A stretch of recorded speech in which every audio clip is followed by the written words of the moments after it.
In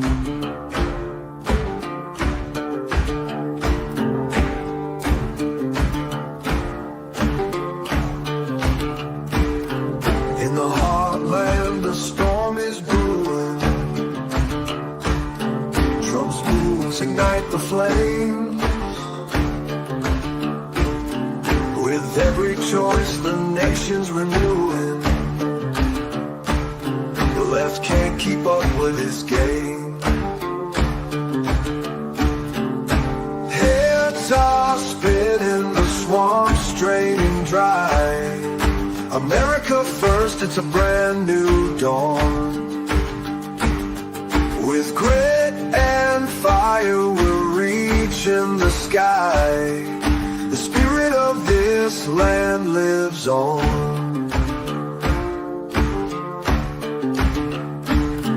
Each cabinet pick a blow to their scheme. Patriots rise, their voices are clear. The dream of freedom, no longer a dream. It's a call to arms, no room for fear.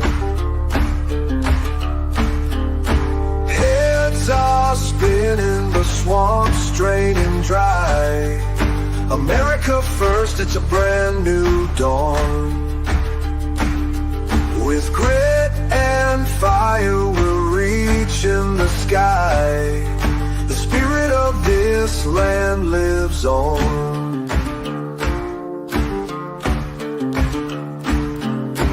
Thunder rolls with the banjo's cry. Strings moan like a nation's fight. Through the clash and the clamor, we're standing high, reclaiming the star-spangled light.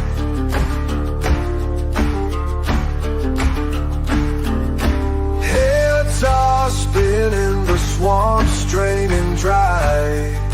America first, it's a brand new dawn. With grit and fire, we're reaching the sky. The spirit of this land lives on.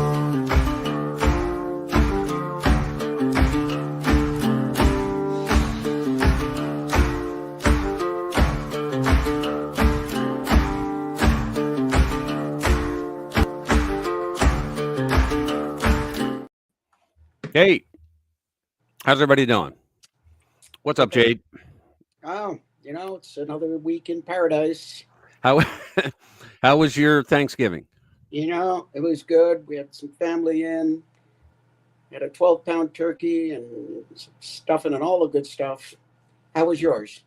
Pretty good. We had Jimmy from Philly, my brother. He was over. We were supposed to have someone else, but she went with her mom's house, which is fine. We had a pretty good time. Yeah, it was a good dinner. Hope everybody's out there is doing well and has had a good Thanksgiving. Yep, hope so. The next one is Christmas that we have to look forward to. Oh, yeah, they've already started putting up Christmas lights around here. I don't know about how they do it. They started like a month ago here. It's crazy. It's really crazy. Some people... It bothers me when I walk into a store before Halloween and I see Christmas. I know. It's crazy, huh? I don't know. It's just morally corrupt. Yeah. Let's go over what we're going to talk about today. There's a lot of stuff. So we are thankful for the collapse of liberal networks this year. 30 tech founders were secretly debanked. Congress actually put Ashley Babbitt's killer on notice. He's got a week. We'll get into that. The LA Times guy, the guy that owns the LA Times now, he's going to put Scott Jennings from CNN, the only conservative on there. He's going to put him on the editorial board. I love it. And they're going nuts. Tom Homan, he's taking threats against his family seriously, but he won't be intimidated. Joe Rogan calls lies against Trump a psyop. And the DEI cult is now imploding. Jaguar is the first casualty. I'm surprised they're the first. And we got a bunch of other stuff to talk about. So you'll notice I'm drinking tea again this week. That's all I drink. What's up, Uncle Bobbity? Hey, Simon. Let's wait for a couple more to come in. I don't know. A lot of people are off doing stuff. Yeah, I don't know Black how many Friday. don't know how many people will have. A lot of people took this long weekend away. Yeah, and plus, like I said, it's Black Friday, so a lot of people are out there shopping. Well, and you know, this is the most traveled Yep. weekend of the year. Yep. Oh yeah. Let me see. Huh. Are we live? We are.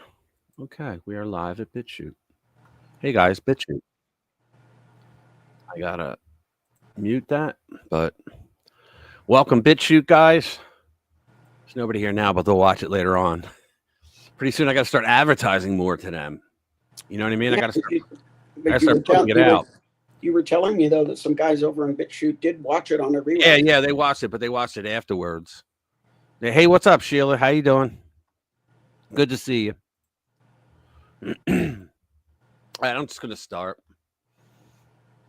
Here's the first one from Town Hall. We are thankful for the collapse of liberal networks this year. I love it too. And there's a lot going on there. Excuse me. There is so much to be thankful for this Thanksgiving. President-elect Donald Trump's sweeping win, a massive red wave hitting the United States, and most notably, the downfall of liberal mainstream media. Thank God. MSNBC and CNN's ratings have plummeted to unimaginative numbers post-election, with the Hallmark Channel surging past the liberal networks. Can you imagine, Jade? The Hallmark Channel.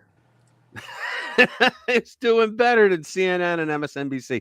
I had heard that CNN. I'm sorry. I had heard that CNN was doing 800,000 during prime time. Now I heard it's down to 50,000. Yeah, I heard some ridiculous numbers myself. Oh man, that's embarrassing. And you know what's funny is, like we said last week, Comcast dropped MSNBC. I think beginning of the year they're out. And does anyone think they're going to hire them? Rachel Maddow, the race lady, Joy Reid. Oh, did you hear Joy Reid's latest rant? Which one? She had another one? She had another one about... was it the one where she was talking about to be during Thanksgiving dinner to be afraid of, don't sit with those MAGA people because they could harm you? I don't know if that was the same one. She was going on about, oh, you know, you got what you want and you should be thankful and stop whining, and you're so whiny, and don't expect the 71 million people who voted for Biden to, you know, pat you on the back. I can't quote her directly, not that I want to, but yeah, she was going on and basically doing the usual Democrat thing where she was turning it around. Oh, yeah, of course. They all do that. You know, we're not whining. We're not gloating. We're just like thankful, for God's sake. Well, Hard Bastard did a video this week. He's now putting videos out, which I like. All right. He usually does live. All right. But he's actually putting clips of videos out now. And the one which I'm going to play tonight was of a guy on Rumble, Kyle Kolinsky, I think his name is. And he's talking about how Donald Trump lied to everybody about Project 2025. And his only evidence is that he has hired a couple people who were involved with that. He says that he doesn't have anything to do with it. He never read it, you know, but now he says, I don't agree with anything in it. And he's like, well, how do you not agree if you never read it? Well, because everybody's talking about it. He doesn't have to read it to know what's in it. I read it and I know what's in it. And it's nothing of what the Democrats said was in there. I mean, they're saying, are they going to do, and he even said they're going to do an abortion ban. Trump is not going to do an abortion ban, and an abortion is not even mentioned in Project 2025. It's nowhere in there, nowhere. You know, and plus Trump said keep it at the states. Yeah. Well, he actually said he do it in the states at the state level, and don't worry about the feds. He actually said that if a national ban bill came to his desk, he would not sign it. Yeah, he said he wouldn't sign it. He just said he but would now not this a-hole is saying, oh, it's all in Project 2025. Trump has nothing to do. Trump has Agenda 47. That's what he has. And you know what? I'm going to say what HB said. if he is pushing Project 2025, I say, yeah, because I've read it. And all Project 2025 does is it says, you know what? We were born a Judeo-Christian nation with a constitutional republic. And we want to get back to that because guess what, guys? It worked. That's all it is. That's all it is. And see, the problem is the Democrats are, excuse me, the Democrats are, I have a bit of a cold this week. The Democrats are very post-Constitution. The only time they mention the Constitution is if they think it serves their current argument. That's the only time they will mention it. And they usually get it wrong because they either haven't read it or they did read it, but they didn't have an intelligent person explain it to them. So you forgot the third option. The third option is they read it, they know what it says, and they deliberately misuse the words, and gaslight and twist everything around. Yeah, we can apply that third option to everything they believe, if you think about it. But yeah, so you know, I really hope he does. But let me finish this. So the Hallmark Channel, known for its romantic feel-good holiday programming, outperformed MSDNC and CNN, averaging 525,000 viewers at any given time from November 18th to the 24th. On the other hand, MSNBC garnered only 458,000 viewers during the same period, while CNN had a mere 314,000. See, what's going to happen is if they stay alive, okay, if somehow MSNBC, if Elon doesn't buy MSNBC, which he said he's going to, but if he doesn't, and then and CNN somehow finds funding to stay alive as well, what'll happen is they'll play it low for a little bit, but then they'll start to, when Trump gets in, they'll start to, you know, mass lie about everything he does. Okay, they will lie about every goddamn thing he does and says. They'll bitch that, you know, he talks in the microphone the wrong way, and that will bring the crazies back, and they'll start watching again. Oh yeah, well, I love this. You know, that's what'll happen. Before it launched its Christmas movie lineup on October 18, the network had an average of 387,000 viewers daily. This comes as viewership for mainstream news outlets have plummeted by nearly half in the aftermath of 2024. If you remember, Richard Maddow, her program lost all kinds of stuff after the Mueller report came out and said there was no collusion. You know, we didn't find any. Right, because every day she just focused on Russian collusion. She got into all these bullshit explanations of how they did the collusion with the Russians, and everybody's like, "Where are you getting that from? You're like making it up. You're worse than Adam Schiff for brains, making shit up, right?" And her viewership plummeted. She should have been kicked off, but she got it all back again. So in the aftermath of the 2024 presidential election, MSNBC's viewership has dropped by 47%. How do you stay afloat? While CNN's has also seen a double-digit drop, decreasing from 754K to 398 viewers, or 47%. Despite one network executive describing the 51-year-old anchor as ratings Viagra, MSNBC host Rachel Maddow might have lost the most viewers in such a short period. Of course, because they realized she was full of shit. Since Election Day, the left-wing host's show has seen a 41% decrease in total viewers and a 50% drop in the key demo of 25 to 54. You don't stay alive that way. They said that she's losing her job. They're all losing their jobs. This week, you know how much they pay these people? Yeah, she gets like I think it's $5 million. She gets 5. I heard 6. Well, I heard 5 million. Either or, you know, at that point, who cares, right? But she's going to lose it. Now, I don't know if she can sue because she was under the contract, and maybe they'll pay her off. Maybe they'll buy her out and just say, "Get out of here, kid. Get lost. You suck." You know what happened was that racist bias against conservatives and Trump, especially MAGA, those MAGA extremists, it's no longer profitable for them because a lot of those people left that bubble and came over here. God bless them.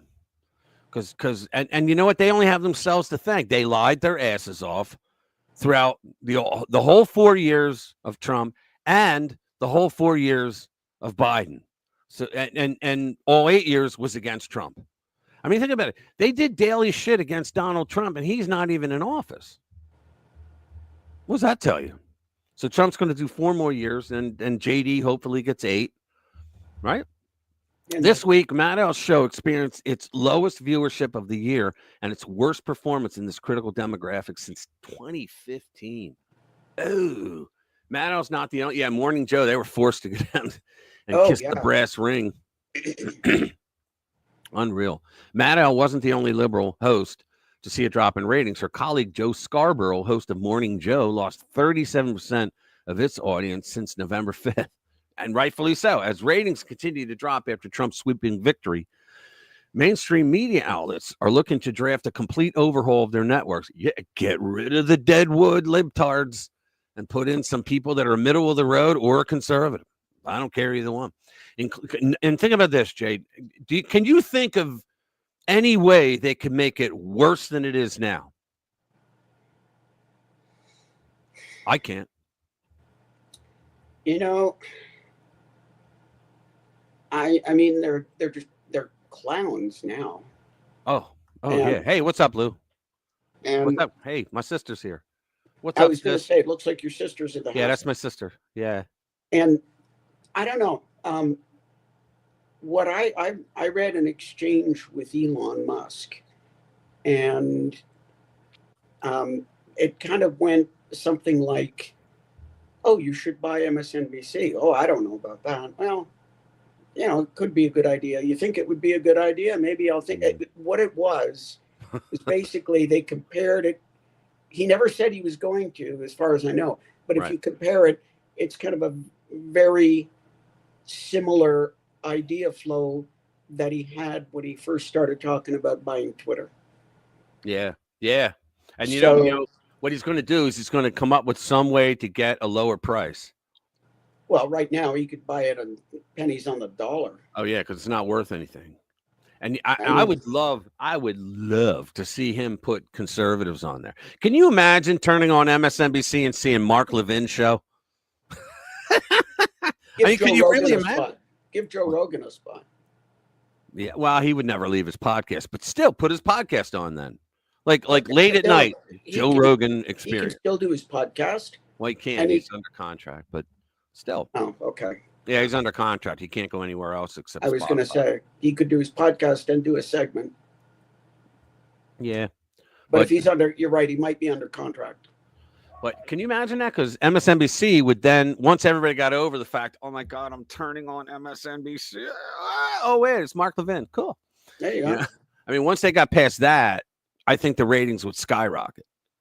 They would just keep putting people on that are conservative. It would skyrocket, I believe. Let's see what's the next one. Oh yeah, this one. God, this will piss a lot of people off because they're going to do it to you too, eventually.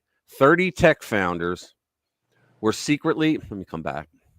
Yeah, 30 tech founders were secretly debanked. No warning, no explanation, no appeals, and Joe Rogan is in disbelief. So let's do this. Share this tab instead.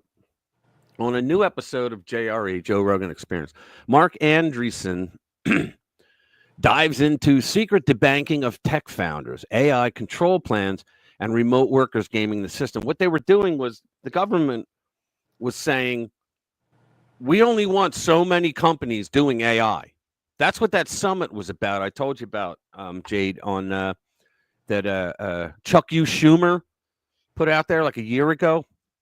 He got all the people that are all the heads of the companies that are going to be working on AI, like ChatGPT and Bard and all, Gemini. Yeah, there's a number of them. Yeah. Yeah. And so he got them all together in a summit, and he started telling them, we want you to censor. Oh yeah. And they were like, you can't, that's not how AI works. It goes out and it reads new stuff and it reports it. They're like, no, you're going to censor or else. And so what do you hear what this guy has to say? Nothing was off limits, from food policy to Silicon Valley's civil war. He has, let me save you 3 hours. Biden administration laid it all out. Only 2 to 3. Can you believe this? The freaking Oval Office said only 2 to 3 AI companies would be allowed to exist. Complete control over development. There you go. Yeah.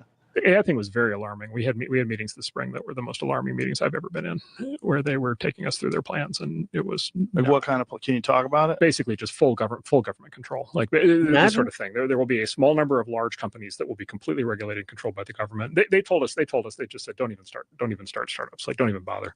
Like, there's just no way. There's no way that they can succeed. There's no way that we're going to permit that to happen. Wow. Yeah, they said this is already over. It's going to be 2 or 3 companies, and we're gonna control them, and that's that. Like, this is already finished. Oh my God. Yeah. Now, when you leave a meeting like that, what do you do? You go endorse Donald Trump. Damn right. Damn Skippy. I love that.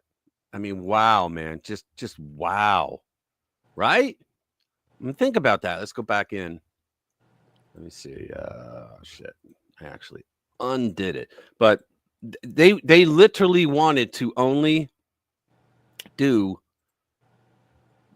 2 or 3 companies running the whole thing. Yeah, because if you limit the number, it's easier to control. Yes. Now check this out. They've uncovered a new way to destroy the companies. 30 tech founders were secretly debanked. No warning, no explanation, no appeals. Pure silent government power. Give it a watch. Yeah, you don't have it up. Oh, yeah. Sorry. Thank you.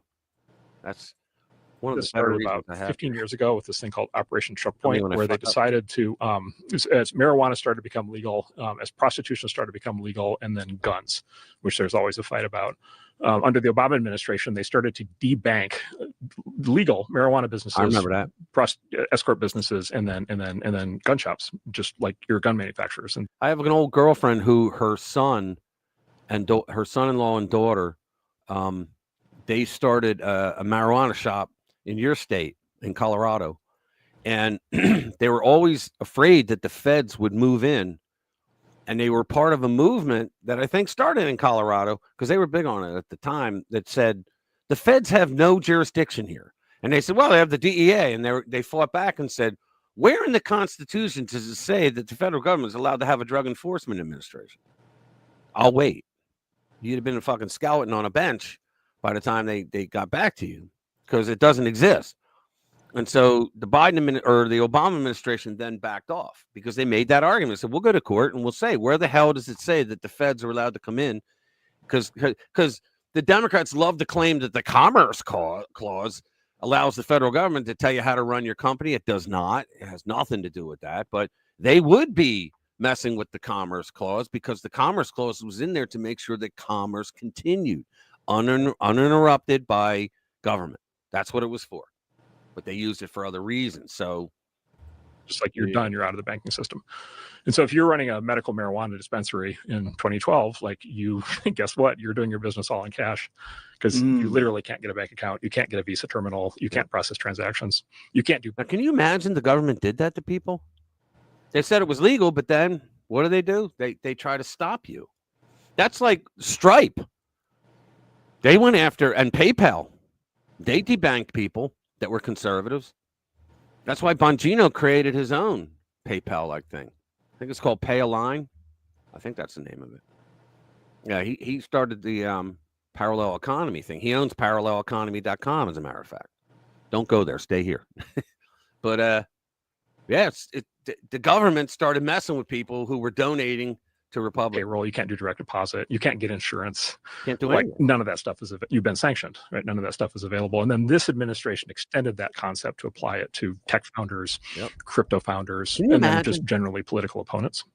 So, yeah, so that's been like super pernicious. I wasn't aware of that. Oh, 100%. And this is called so it was Operation Choke Point 1.0 was 15 years ago against the pot and the guns. Choke Point 2.0 is primarily against their political enemies and then to their disfavored tech startups. Wow. And it's hit the tech world like we've had like 30 founders debanked in the last 4 years. Yeah. It's been a big recurring pattern. 30. This is one of the reasons why we ended up supporting Trump. It's like we can't live in this world. We can't live in a world where somebody starts a company that's a completely legal thing and then they literally like get sanctioned. Shut you down because you don't and embargoed by the United States government through a completely unaccountable. No, by the way. And they said that we were the ones that were the fascists, right? We were the ones that were dangerous to the economy. No due process. None of this is written down. There's no rules. There's no court. There's kind of like dealing with Facebook or some of the other social media platforms. When you get a strike or something, you get suspended and they don't tell you why. no decision process. There's no appeal. Who do you appeal to, right? Really? Like, who do you go to get your bank account back? Exactly. I mean, that's crazy. The government workforce has been exposed. Half never returned to the office after COVID. Wow. Some show up just one day a month. I heard that like 82% of the government works from home. They got to show up one day a month. Yet they still collect full DC level salaries. That's crazy. However, Elon Musk and Doge might have the solution. You can work from home, just not for the federal government. I love that. And so that's the How much oversight has there been on whether or not they've been kicking it? excellent question. Yeah. Now, it turns out there are ways to figure this out. So, for example, for many jobs where you have to log in to be able to get access, like to email, you can actually often you have VPNs to get into the corporate network. You can actually audit and you can see who's been working. Oh. And then there's a do you know about mouse wigglers? Yes. Yeah. Yes. So- Programs. No, actually physical. Oh, they're physical mouse wigglers now. Yeah, physical mouse wigglers. And so it's a physical device that holds your mouse and then intermittently wiggles it. And a friend of mine who runs a big tech company, he just had like a nagging feeling in the back of his head that maybe all of his remote workers weren't pulling their weight. And so he actually wrote himself on a weekend an algorithm to inspect all the mouse movements of all his employees for a week. And then he bought all 50 like mouse wigglers from China that you can buy, and he fingerprinted them all. And he found that he had like, a whole bunch of employees who were using mouse wigglers. Wow. Right. And so how many federal employees are using mouse wigglers? Right. So How crazy is that that's how they can measure whether or not you're active? Yeah. Whether your mouse is moving. Yeah. Like what are they seeing? just Just a pattern of movement of the mouse. That's it. Well, the mouse wiggler is moving in a way that you can fingerprint. Detect. So is this like? I wrote that's an app like that, but what it does is it creates an ASCII key that you can't see, but if you hit like the caps lock, it'll take it out of that lock. Yeah, but whatever happened to, if you do your work, you have some product to show. Well, yeah, but a lot of people don't have product to show. That's the problem. They don't. Or they could say they were working on something else. If the boss says, "Why didn't you do that?" I was working on something else. Yeah. Yeah, there's a lot of goofy stuff. See, where I work, you actually do have to produce stuff, which is fine by me. I love what I do. But, all right, we're done there. How about it, man? 30 tech entrepreneur startups were debanked. That's just crazy talk. Yeah. You know, that's just nuts. How many people we got over at BitChute? Next week, I'm going to try to do us at Rumble. I'm going to add that in. So we'll have YouTube, BitChute, and Rumble starting next week. All right. Let's see. The next one. Yeah, this is going to be a good one. This will piss a lot of people off, this guy. Okay, here it is. From Revolver. Congress just put Ashley Babbitt's killer, Michael Byrd, on notice. He's got 1 week. Is the jig finally up for dirtbag? I love how they write it. For dirtbag Michael Byrd, the Capitol Police captain, who many believe murdered unarmed Ashley Babbitt in cold blood. Yeah, if you guys, Yeah. Oh no, I can't show this. Tell us how you really feel, right? What's that? Tell us how you really feel. Yeah, really. Yeah, I can't show this. You guys saw it. It's where Byrd like leans out and shoots her. They won't allow me to show this on this platform. So this dirty cop, and he is a dirty cop. He failed a weapons test, and they kept him on. He left his firearm inside a public restroom in the Capitol building, not inside a private one or a congressman's, inside a public, and he still has his job. Yeah, and he had several sanctions, I believe. He had Yes. several kind of administrative things against him. Well, wait till you hear this. This dirty cop who has a history of disciplinary issues, including weapons infractions, was actually promoted after he shot and killed an unarmed female veteran. The ultimate DEI move from the left. from Politico. In the aftermath of the Department of Justice conducted an investigation and concluded that Byrd would not face criminal charges, determining that his actions were justified under the circumstances. Justified. She had like 5 police officers standing behind her. And she was on the other side of the door. Well, she was in the middle. They She was broke coming out the through glass, and she was in the middle like this. But what she was doing was she was trying to block people from trying to climb in. So in other words, she was helping these clowns on the other side who were standing there shitting themselves, right? And then he goes and shoots her. She was there. She told the cop, I'm going to block them. And then that's when they started walking down the stairs because they figured everybody up here, there's no problem, right? And so she was in the middle of that window, blocking anybody from coming in, and boom, a-hole shot her. Well, that's Rich. I mean, at the beginning of this, these people were determined somebody had to die.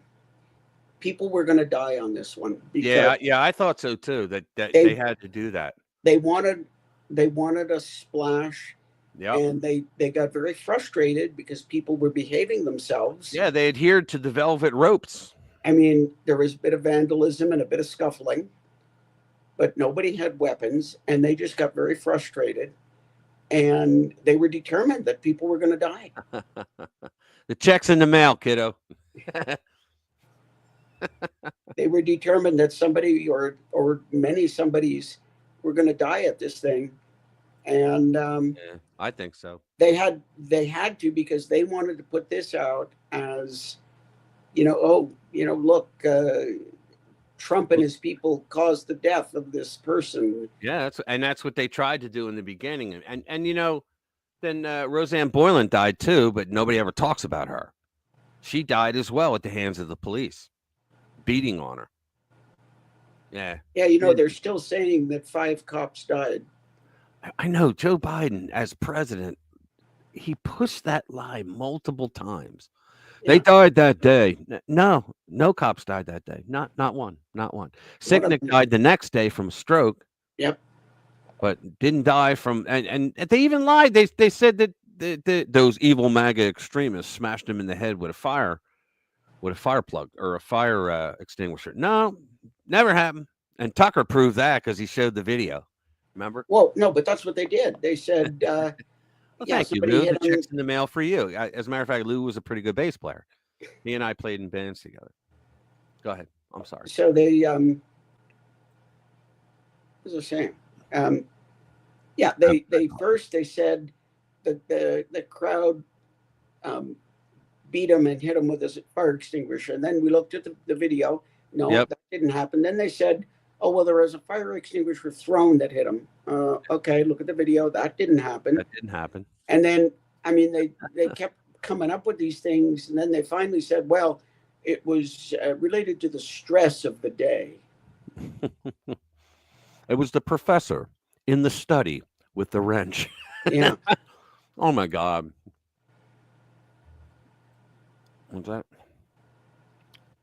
I saw J6 was eating the cops' faces on CNN, bigot.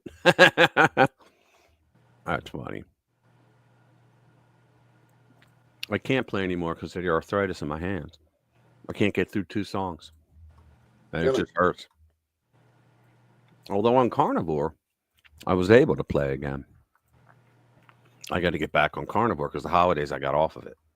Anyway, people don't want to hear that. So in the aftermath, oh, wait a minute, I already read that. Michael thinks he saved countless lives that day by killing young Ashley. Holy crap. That's him, guys. Okay. Now, that is definitely a bridge too far. He saved lives by taking her out. Yep. I saved countless lives. Exactly. Whose lives did he save? And how, we'll never know. How would they have been in danger from Ashley Babbitt? This guy writes, this buffoon is so reckless and dangerous that he once left his firearm unattended in a public area of the Capitol. It was a bathroom. And that's him here. Watch. Let's see. Let's bring it up here. Share this tab. There you go. That's the guy right there. See what he's aimed at? He's Well, actually. that's the other thing, is he could have hit the cops behind her. Yes, he could have. Yes, he could have.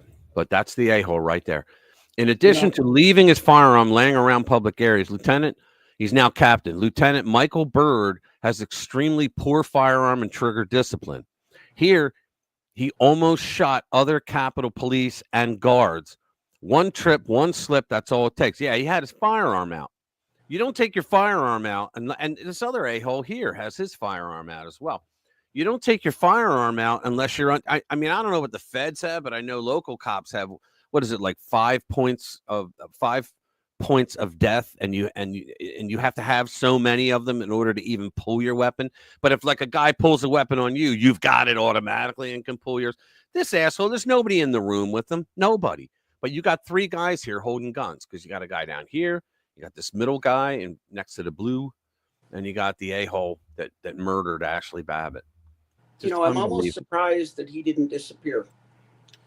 Because... Well, you know what they did? They do what they always do in government, Jay. They promoted his ass. No, I mean, out of the country. Because... Oh, there he is. My brother.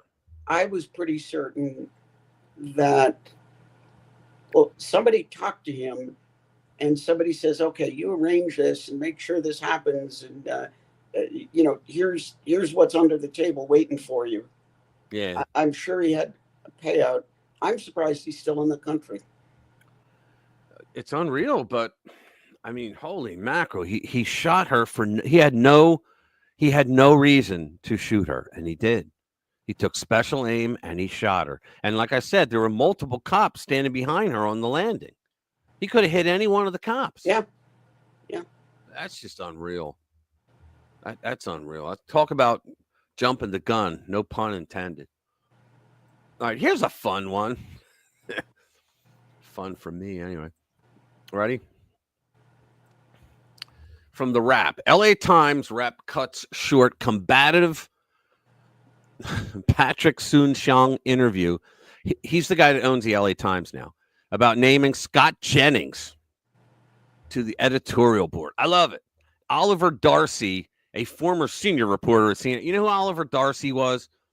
He was the fluff boy, if you will, wink, wink, nudge, nudge, of Brian Stelter. He tried to be a conservative over at The Blaze. And they were like, get the hell out of here. You're terrible. So he goes over to CNN. I think it was The Blaze. He writes about the incident for his newsletter Status, because I think he lost his job. A combative interview with Los Angeles Times owner Dr. Patrick Soon-Shiong was abruptly ended this week when the reporter asked about Soon-Shiong's decision to name CNN contributor Scott Jennings, a conservative supporter of President-elect Donald Trump, to the paper's new editorial board. That would just be fantastic. He's the guy that I played the videos on. If you don't know who he is, he just destroys the libnuts on CNN. And he does it calmly, something I could never do. Oliver Darcy, the founder of subscription-based newsletter Status, wrote that the interview was ended by a Times rep shortly after he questioned the wisdom of appointing Jennings to the editorial board. See, the guy after the election, the guy fired the entire editorial board, and he wants to put middle-of-the-road to conservative people in there. Quote, it was when I attempted to broach the topic with Soon-Shiong that our conversation grew combative. He's the one that caused it, per Mediaite. Quote, he told me it was merely my opinion that Trump lies more than other politicians. I saw that video. I pushed back, noting that the depths of his dishonesty have been well documented by fact-based news organizations. He forgot to add, like CNN and MSNBC. Soon-Shiong didn't apparently appreciate that. He scolded me for making a statement. Exactly. As the interview went south, Darcy said that Soon-Shiong, referred to him as a so-called reporter, because he's not a reporter. Darcy's not a reporter. He's a goofball, and bristled at Darcy's suggestion that he was building an editorial board of voices that are inherently dishonest, because they are. He comes from CNN. Earlier in the conversation, Soon-Shiong told Darcy that the new editorial board would represent all voices. And you know what? I don't know a conservative that isn't okay with that, and include some truly critical thinkers and thoughtful people who voice opinion based on facts. I don't have an opinion with the liberal on there as long as he bases things on facts. I don't care. That doesn't bother me. It's the progressives that I don't want anything to do with because they just never tell the truth. Well, they tell the truth in their own little crazy live-not world. Okay, it's all performative truth that they do. They don't do objective truth. That they don't even know what that is. On Tuesday, the Times owner welcomed Jennings to the board in a tweet that read, "Growing the board with experts who have thoughtful, balanced views, and new candidates are accepting the challenge to join us. Way to go, Scott, and thanks for accepting." I'm glad he accepted. I don't need to read any. Okay, but what I don't understand is this is an LA Times reporter, Right? and this is No, the only, sorry, no, he's not. He's Darcy, Oliver Darcy. He was the butt boy for Brian Stelter. You know Brian Stelter, right? He was his fluff man, and he couldn't get a job anywhere else, so he created his own thing called Status. But go ahead. Now, I just thought when you were reading that, I thought it was like a report in the LA Times, and I'm thinking, how can an LA Times reporter try and take a piece of the guy who owns the LA Times? Right. No, that wasn't it. No, sorry if it read that way. Yeah, it was Darcy. I got off on a tangent there, and I'm thinking, oh, this guy is really looking for job security, huh? Yeah, I know, but no, he was. It was Darcy that was writing it. Okay. Here we go. Tom Homan. Come on up, Tom Homan. Yeah, son of a bitch, he's not backing down. Oh, yeah, is now taking threats against his. You know what? They're all taking threats. I'm going to read that later on. They're all taking threats. So here we go. That threats continued. And even after retired. Tom Homan tells us that he has been the target of death threats since taking on, accepting the new role under President-elect Trump. He joins us now. Tom, couple of things. Not had the chance to congratulate you on your appointment, your nomination. So my heartfelt congratulations to you. Second of all, I'm so sorry to hear that you and your family are going through this. What's your preliminary response to hearing that it's not unique to you? Other senior incoming officials are also facing threats today. Well, first of all, I appreciate what Nicole just said, but I'll be honest with you, I have not taken it serious up to this point. Now that I know what's happened in the last 24 hours, I will take it a little more serious. But look, I've been dealing with this when I was the ICE director in the first administration. I had numerous death threats. I had a security detail with me all the time. Even after I retired, the death threats continued. And even after I retired as the ICE director, I had U.S. Marshals protection for a long time to protect me and my family. And what doesn't help is all the negative press around the president and people he's putting in his cabinet. Me, I'm not in the cabinet, but, you know, I've read numerous hit pieces on me. You know, I'm a racist and, you know, I'm the father of family separation, all this other stuff. So the hate media doesn't help at all because there are some nuts out there. They're on their way out. So that doesn't help. And I thought we're beyond that after the election's over, that we're going to get beyond that. But, you know, I will now start taking a little more serious after I just heard what's happened the last 24 hours. Up to that point, I was the attitude that if I'm not home, my family's not home. And they're not home right now, but when I return home, I'm going to bring them home. But I was up the attitude lately that if you want some, come get some, because, you know, I've been through this many times. And but again, what I've learned today, I'll start taking. If it's learned some, you want some, come get some. You got to love that. Yeah. You want some of this? You want some of this? Yeah. It's Bobbity wrote, it's time to dismantle the media entirely. A new media landscape created out of the very best of the public. And you know what, Bobbity, that's what's happening. Like right now, a lot of people don't even know this yet, but X, what Elon did was he made it a platform for independent journalists and podcasters. That's what he did. And I think it's awesome. And so I think in a few years, you're not going to have CNN, MSNBC, ABC, NBC, CBS. They're going to be so lowbrow that no one's going to be paying attention to them. They're just not. Who was it that was going on about how dare you call yourself journalists? Journalists have to work hard, and we got you know, we got to get to the truth, and we got to make sure we present it properly. They're jackasses. They don't who was that? I can't remember. I can't remember either, but they all say that. They all say that. You know the speech I'm talking about. It's been online, and he's going on about, you know, oh, these people are just civilians. You know, we're the ones who've got the training. We've got this and we got that. And we have to check our stories. Yeah, check them so that they match the narrative. That's what. Yeah, well, what's happening is the independent journalists are taking over because they're more believable. You know, they're just more believable. So you can go to X now and get all the news you want. It's all there and it's all real. So I mean, Trump did this before in 2016 in his first term. Actually, he brought a bunch of the independent guys. He brought them to the White House, and there were guys there from like the legacy media. And the one guy, he was like a big guy, but he was a little bit older, but he's a big guy. And he was saying, yeah, you guys don't know what the hell you're doing. And Sebastian Gorka went over and like pretty much in his face saying, so you want, because he's like, you know, you don't want me to come over there. And Gorka's like, so you have such little respect for the White House that you're going to start a fist fight. He goes, bring it on, punk. You're a punk, right? So he goes, I didn't think so. He walked away. And the guy said, yeah, he's lucky he didn't step up. And a reporter next to him goes, well, my money was on Gorka. He would have kicked your ass. It was funny as hell. Yeah. Well, you know, they do it to themselves. They do. And I think they still don't see it. It's like, for example, the Charlottesville hoax, the whole thing about the Charlottesville. And they still tell it. If you listen to MSNBC and CNN, you got one impression. Right. And then you went to somebody else like me, and they showed the 15 seconds before and after the cut right. that they showed. Yeah. And it said, oh, well, yeah, there's fine people on both sides, except for the neo-Nazis. Yeah, he said, I'm not talking about the neo-Nazis or the white nationalists because they should be condemned totally. Yeah, and that's what he said. And, you know, but if you cut that part off, but they haven't figured it out. Well, you know what, Jade? Here's the thing. They've done this throughout his entire presidency and afterwards. If you think about it, the impeachment with the whole phone call with Zelensky, okay, they added something to the transcript that wasn't there. They later on had to admit, yeah, it wasn't there, but they impeached him over it. And Zelensky even said, I did not feel threatened at all during that phone call. I don't know what you guys are talking about. And they said, we don't want to hear from you.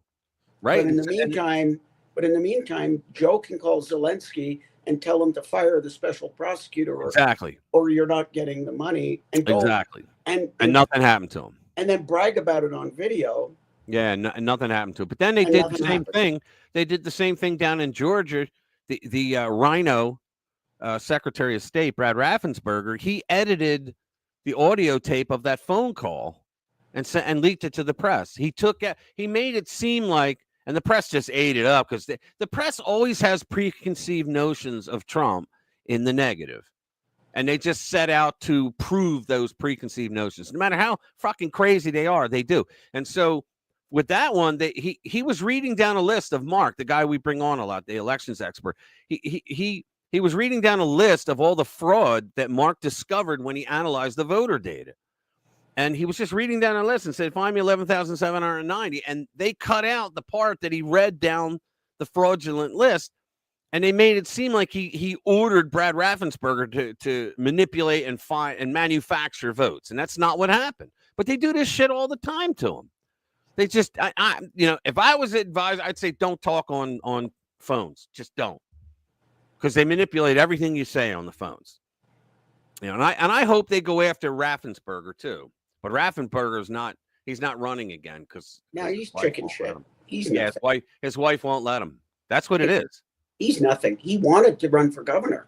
He was going to run for governor, but now he's chicken shit. He just sold his business last year for about $500 million. He got like $500 million for it, and he's just going to ride off in the sunset and go to some Tahiti bar. I don't know. But this is me missing him. Yeah, I know.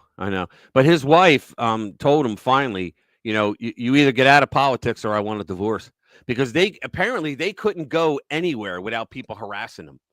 No like, shit. Who the hell do you think you are, lying about Trump that way, editing the audio tape and on it out in restaurants?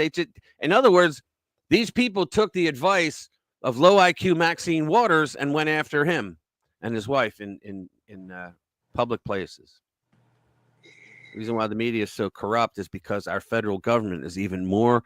So therefore, they know they can get away with it. Yes, that's exactly correct. They're in on it. Look. That's why the media is taking such a hit now, right? That's why Comcast just dumped MSNBC, and I think in January they got no funding, none, unless Elon buys them. He could buy them for a song now, but they got no I can funding. buy him pennies on the dollar now. Can you imagine? You know what he would do? Think about this. He would take his ex people that do podcasts and videos and just journalism, right? He would take the journalists and put them on MSNBC. How great would that be? Just And put them you on. know what I'd like to see? I'd like to see him keep Rachel Maddow on there and do something with her Yep. and let her rant and rave and be embarrassed. You know? Hi, Tessa. Good to see you. I haven't seen you in here before. Welcome. You have a good time with all these guys. They're pretty funny. Yeah, it's unreal. Let's do the next one. What's this? Poverty Road. Our government think they are mushroom farmers. They feed us shit and keep us in the dark, but they're all wrong. People are awake. It's right. And they're pissed off. And our wallets are stretched to breaking. Those three are key. That's exactly correct. People, I said all throughout the election, I said people vote with their wallets. In the end, they do. They do. You know, now the last time they hyped everything up so bad that they believed all the bullshit about Trump. A lot of people believed it. You know. Well, again, here's the thing. This is not the weirdest or most corrupt election series that we've had. If you go back 100 years, oh yeah, there were some underhanded things. Mm-hmm. Who was it? What's his name? Didn't like Eisenhower, so he bought a newspaper so he could put out. Yeah. Well, did you ever read about how Adams and Jefferson went at each other through the newspapers? Oh yes, yes. The things that they called each other. Who was it? He called him a mulatto whose mother was a whore who would give him hoe cakes that were cooked with something. I mean, yeah, there was some nasty stuff. Yeah, but who was it? I can't. If anybody out there can think of it, there was somebody who didn't like Eisenhower. I'm pretty sure that was. But anyway, the bottom line is, my point would be that they used to get away with it because you would read it in the newspaper and that was it. That was fact. But now you read it in the newspaper and somebody goes, wait a minute, I got the receipts. I got the video. Exactly. That's not what he said. And so they just don't get away with it. So not only do people more and more find out the truth, but they find out that these people have been lying, gaslighting them. Yep. So, you know, and you find out stuff like that. And that's the problem is people are able to find out. Oh, that's the thing too. Yeah. Because the Democrats were so used to decades where the media would just cover up for them when it was just the three legacies. Right. Yeah. And there was no way to double check it. Thanks, Lou. Yeah. Everybody, could you hit the like button, please, before you leave? Because it really helps us with the algorithm. Yeah. But there was never any way to check the media. That's why citizen journalists do, but I don't think that's why citizen journalists are so important. People like you, Rich, that research these things. Yeah, and you know, thanks for getting these stories out to people. Everybody should be very happy with Rich and all the people that are doing stuff like he's doing. Trying to. Let me get to the next one. Yeah, it's Joe Rogan again. He's talking about a psyop, that everything against Trump was a psyop. Ready? So here we go. What you're seeing with Trump, regardless of his flaws, what you're seeing with Trump, regardless of flaws, is a massive, concentrated psyop. Yep. They've distorted who he is to the point where most people think that way. Most people think that way. They've had narratives. What is a psyop? I keep hearing that. Psychological operation where they've decided to distort people's perceptions of things. Yeah, when you tell like an older liberal that like the Obama deportations were higher than the Trump deportations, they go, no, what? No. And you go, no, let me just Google deportations, Obama versus Trump. And you go, it's lower. They go, wait, what? Like, here's They don't know. 19 straight articles saying that I'm right. Yeah. And they go, that doesn't make sense. And you go, But see, here's the thing with that. Obama would get illegals caught at the border and would turn them around. The border guard, the border patrol would just say, turn around, go that way. They'd take their name, their fingerprints, and they'd go that way, leave. And they would call that a deportation. No hearing, nothing. go, right. Focus on what's giving you the reality of the world. Check this out. Jamie, go to that Hillary Clinton thing that I texted you today. JMO. This one is wild. This What is is it? Hillary Clinton in like 2008. Yeah. And Hillary Clinton saying some wild MAGA type shit about Oh, she used to say the About- wildest shit. about illegal immigrants. Wasn't she? Hold on. Go. What? Tell people to come out of the Back from the shadows if beginning. Do it from the beginning. Yeah. It's okay. Do it Wait from to the hear beginning. this. But want I to think hear we it. got to have tough conditions. Tell people to come out of the shadows. If they've committed a crime, deport them. No questions asked. They're gone. If She's running against She's a Barack. Republican. if they've been working and are law abiding, we should say, here are the conditions for you staying. You have to pay a stiff fine because you came here illegally. You have to pay back taxes. And you have to try to learn English. And you have to wait in line. Anyone You else have to hard? wait in line. You have to wait in line. And everybody's cheering. So 2008. He stole Hillary that Clinton idea was from more the MAGA Republic. than Trump. She's How always about been a that? Republican. But how about that? She, Wow. more MAGA than Trump. And then It's you all couldn't believe a that if you fucking watched the news. illusion. It's all a fucking illusion. Yep. Don't bring that It up, was you all bigot. a effing illusion. Don't bring that up, you bigot. Yeah, don't bring it up, bigot. Yep. Politicians say what they want. Say what they think, what you want to hear. That's exactly correct. Yeah, that's precisely what they do. They do.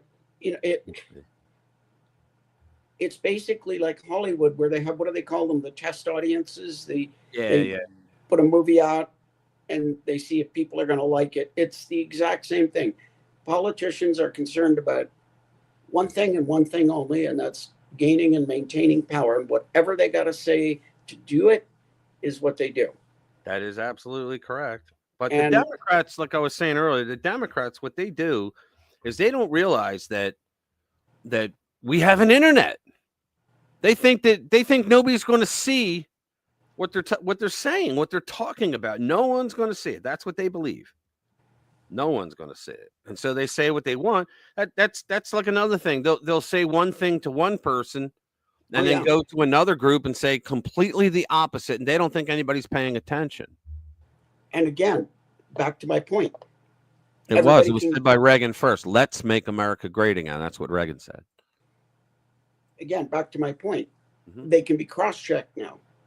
It's like Kamala goes down south and she puts, Hillary goes into South Carolina and she puts on this weird, antiquated Southern accent. Yeah. And, she expects nobody's going to notice. And we've got the video, man. This is great. Yeah. Bobby Thanks, wrote, Bob. the Trump administration thanks the Honorable Hillary Clinton's 2008 comments on illegal immigration and are following her beliefs while we deport all the criminals. Thanks, Hillary. Trump 2025. I personally think Trump should take the oath of office with his hand on a copy of Project 2025. Would that not drive everybody nuts? It would drive them all crazy over on that side. Yeah, make it constitutional again. Where did you come from, Tess? Should have been here all along. Hey, Because Rich, that's what do you exactly think? what we believe. What do you think about this too? I mean, when's the last time we've seen Joe? I've heard some rumors out there that, Trump may not be number 47. He may end up being number 48. I don't know. I don't believe any of those rumors. There's rumors out there that he's dead, that Biden's dead. Where do people come up with that shit? Yeah, I mean, or he's in Gitmo. That's another big one. Oh, he's in Gitmo. No, he's not. He's not in Gitmo. He's slobbering. He's sitting on a couch somewhere in the White House, and they give him a handful of grapes, and they turn on Matlock reruns. That's his life right now. That's it. Yeah, I mean, we haven't seen him, and I mean, yeah, I've heard the thing, so he's dead, or maybe he's dead. You know, who's going to believe that? But I've heard that, yeah, they're getting ready to parachute Kamala in there for the last couple of months. Yeah. So here we go. The DEI cult is now imploding, and Jaguar is just the first casualty. Remember these days? Oh, good Lord. Generally speaking, there are two approaches to business. The first is to follow the maxim, the customer is always right. There's a lot more companies that are not believing that anymore. Listen to the market and sell things that people want to buy. The alternative, bolder perspectives, followed by Italian waiters and a range of Western companies, is to adopt the idea that the customer is completely wrong and needs to be better educated about coffee and social justice, respectively.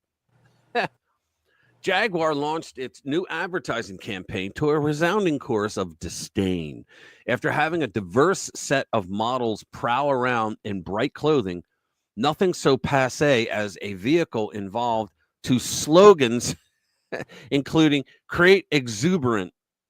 What? The company was roundly mocked on social media. Its response was to double down and insist that any criticism was vile hatred and intolerance. This is what happens when you hire DEI people about DEI. Exactly what was going through the heads of the marketing team responsible will remain forever unknown. And perhaps this will turn out to have been a brilliantly executed ploy to switch the customer base for a luxury vehicle brand from middle-aged career professionals to a lucrative students and creative artists segment. I can't quite shake the feeling, however, that Jaguar has slightly let the mask eat the face. Call me a cynic, but the point of diversity, equity, and inclusion from a corporate perspective wasn't that it was the right thing to do. It was that it was meant to be profitable. Exactly. You can't be profitable with DEI. Sorry, you can't. Credit Jaguar. The argument had three prongs. The first, as anyone who's done mandatory compliance training can attest, is that introducing certain policies and approaches serve as a firewall against expensive litigation in the event that someone feels discriminated against. Absolutely. There was a woman who owned a business, and I believe she was in Colorado, and it was a female-owned business, and she made every employee sign a sheet, and it said, around here, what was it? Around here, we flirt and sexually joke with each other. And if you want to work here, you have to be able to accept that and sometimes maybe go along if you want to. And they had to sign it. But the way it was written in the legal eagle, somebody tried to sue for it. And she was like, you signed this and you took the job. And the judge abided by it because it was a contract. How about that? Right. This part is going nowhere thanks to years of legislation. The HR bureaucracy is firmly embedded in business practices across the West. It is. And if anything, the focus of labor's efforts in Britain will be to expand it. The second, diversity as PR, is a little more mutable. The idea here is for companies to sell themselves as an extension of the consumer's personality, emphasizing the alignment in values as a means of exacting pounds from wallets. By and large, this works in easily observed and explicable ways. Luxury brands market themselves as part of a luxury lifestyle. Gambling firms try to pass as part of the fun of sports rather than as parasites, enriching themselves at the expense of a small, troubled minority. That's exactly right. The issue is that when the consumer goes a bit mad, so too does the company. At the height of the Black Lives Matter frenzy in 2020, when Tim Cook, the chief executive of Apple, could write a letter to employees declaring that their desire to return to normalcy was actually a sign of privilege. Can you believe that? Jaguar's advert would have passed without comment, landing as it did after the re-election of Donald Trump. And they should have said, oh, we scheduled that? Holy Christ, stop the presses, right? Landing as it did after the re-election of Donald Trump. And amid a general backlash against woke excess, it felt outdated from the off. Other companies have been quicker to spot the change in the wind. Walmart, valued at $665 billion, has announced that it's winding down its funding of the Center for Racial Equity, founded in 2020, prohibiting from its website the chest binders and books about transgenderism that third-party sellers were marketing to children, and phasing out the phrase diversity, equity, and inclusion from its corporate lexicon. So in other words, guys, they are losing and they're starting to realize it. And you know what this means? Like when you think about it, Jade, what it actually means. Hey, what's up, Vance? Good to see you, man. Good to see you, bro. Yeah, what it really means is that the American people really do run the country. You think about that. The American people just told wokeness, go pound sand. We don't want this shit anymore. We're tired of it. So they had to live with it for 4 years because they voted them in because they were all told that Donald Trump was an evil racist, sexist, bigot, homophobe, istophobic, phobophobe, all the shit that they called him, and they believed it. But then after 4 years of their wallets getting super thin, they just said, screw this. We ain't doing this again. We want to go back to the way it was. Yeah, the economy's in shambles, but at least we know there's 86 different genders. Yeah. I think Facebook, what do they have, like 51 listed on there when you sign up? Holy mackerel. What is this? They are adding belonging. They aren't losing. I don't know what that means. They are adding belonging. To DEI, they're adding belonging. Oh, really? Ha! Yeah, that shit's going to be run out too. Because look, the whole DEI and the ESG and all that shit, that's how you get debanked. You had BlackRock, who was it? Larry Fink. He was literally telling companies, if you don't follow the ESG guidelines that we have, we'll make sure that you can't do business with any of the banks that we control. Think about that, through the stock market.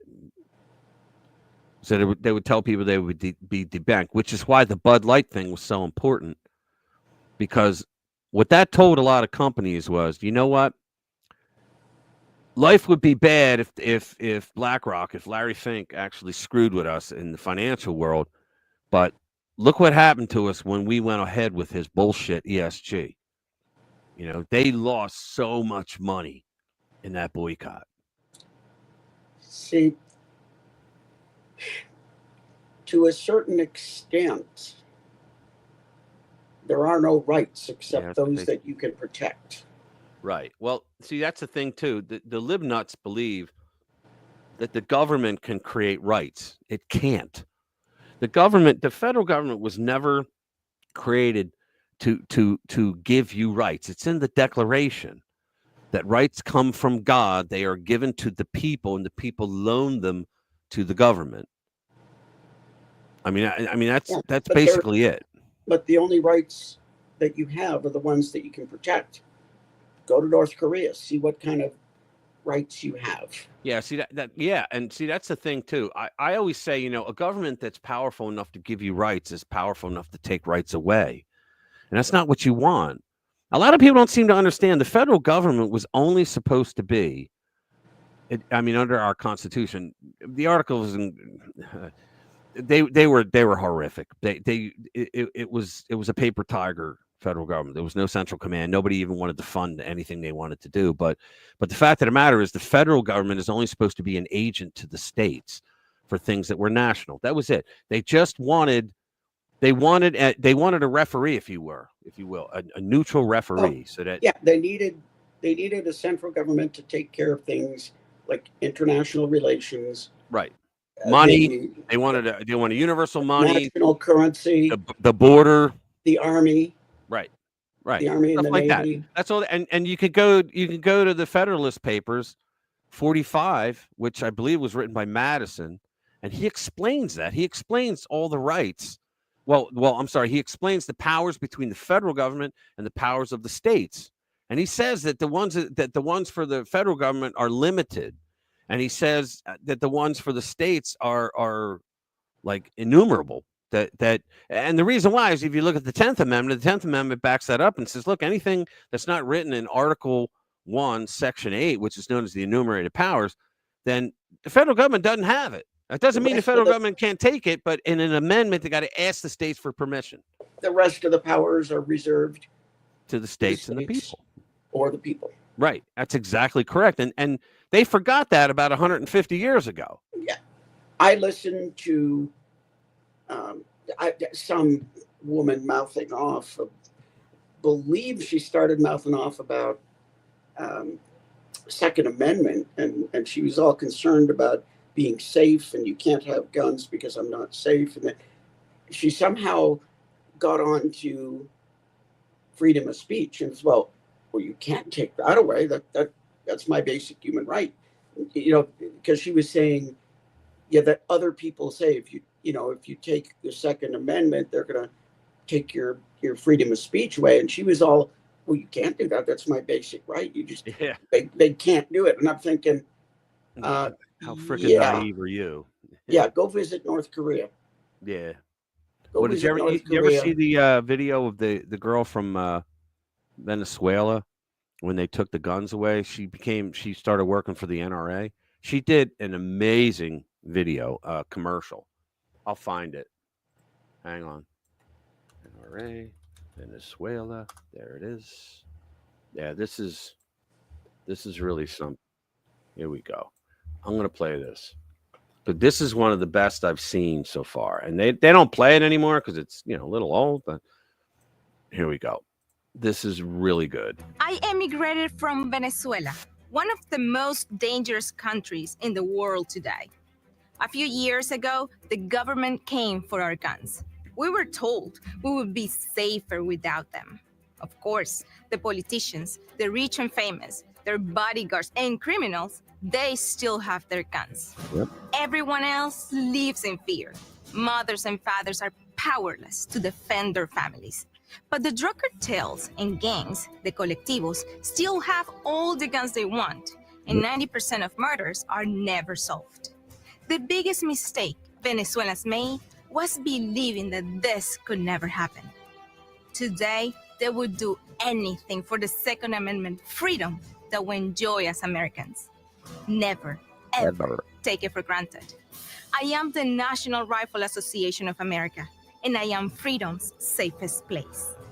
I just love that commercial, man. I just really do. It says it all.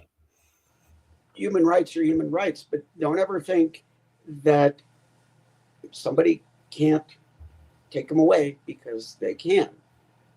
And I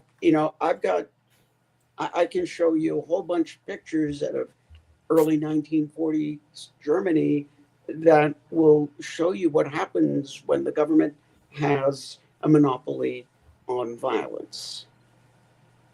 Yep. Well, let me tell you something. Hey, Leanne, how you doing, girl? Good to see you. Good to see you. The thing is, a lot of people don't realize this, but the Biden administration did one of the worst violation of rights, and that was they took away your autonomy over your own body. They say, my body, my choice. Yeah, take this experimental medicine or lose your job. That's what they did. Yeah, and whatever if enough people, body, I guarantee if enough people gave the middle finger, they would have said, all right, take this experimental medicine or find yourself in prison. They would have done it. What happened to my body, my choice, right?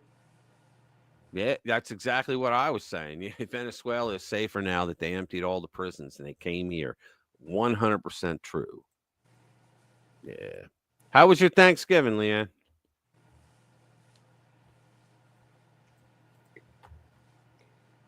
Yeah, we know about Venezuela, and we have the Tren de Aragua taking over a couple of apartment blocks here. Yeah. It's just unbelievable. Well, see, I believe the states would have an easier go at that. They'd still be sued, but it depends on their state constitution as well.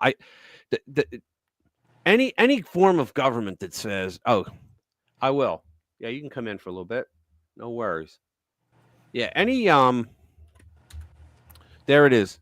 Any government that says we want you to take this experimental medicine, and that shit is still experimental. They still have not approved it. They just didn't. Comirnaty was approved, but the Pfizer was not. And it's still EUA right now. It's still EUA. Can you believe that? But they'll lie to you. They lied the whole time about everything. You think about it, everything they said about it was false. Everything. So I don't know, man. I I now don't trust anything the federal government tells me. Maybe it'll get a little better. Did you see there was a video? Ooh, let me play it for you. This is great. It was Kash Patel. Hold on, I'll bring you in. There she is. What's up, girl? Hey guys. How are you? Kevin. How's it going? Great. Just got off work. How's the wedding? How was it? Oh, it was fantastic. Good. Her daughter got married. I got one left. That's next October. Yeah. Whew, 3 weddings in 18 months. Lot to do. Wow. Hey That Jay. is a lot. It's expensive too. How you doing, Leanne? I'm good. Did you guys have a good Thanksgiving? Sure enough. Everybody did. Yeah, we did too. Yeah. Yep, absolutely. Ate way too much. What's that? I ate way too much. I put weight on. I know that. Yeah, we had a big old bird. Yeah. See where Less AOC people this year. president More food. 28. God, I hope so. Say that again? AOC may run for president in 2028. That's one of the stories I'm going to read tonight. Yeah, God, I will Yeah. have fun making fun of her and her. Oh, mis- yeah. I was telling Rich earlier, we should start a pack for Kamala for the primaries in 2028. She's up, what, 41 now?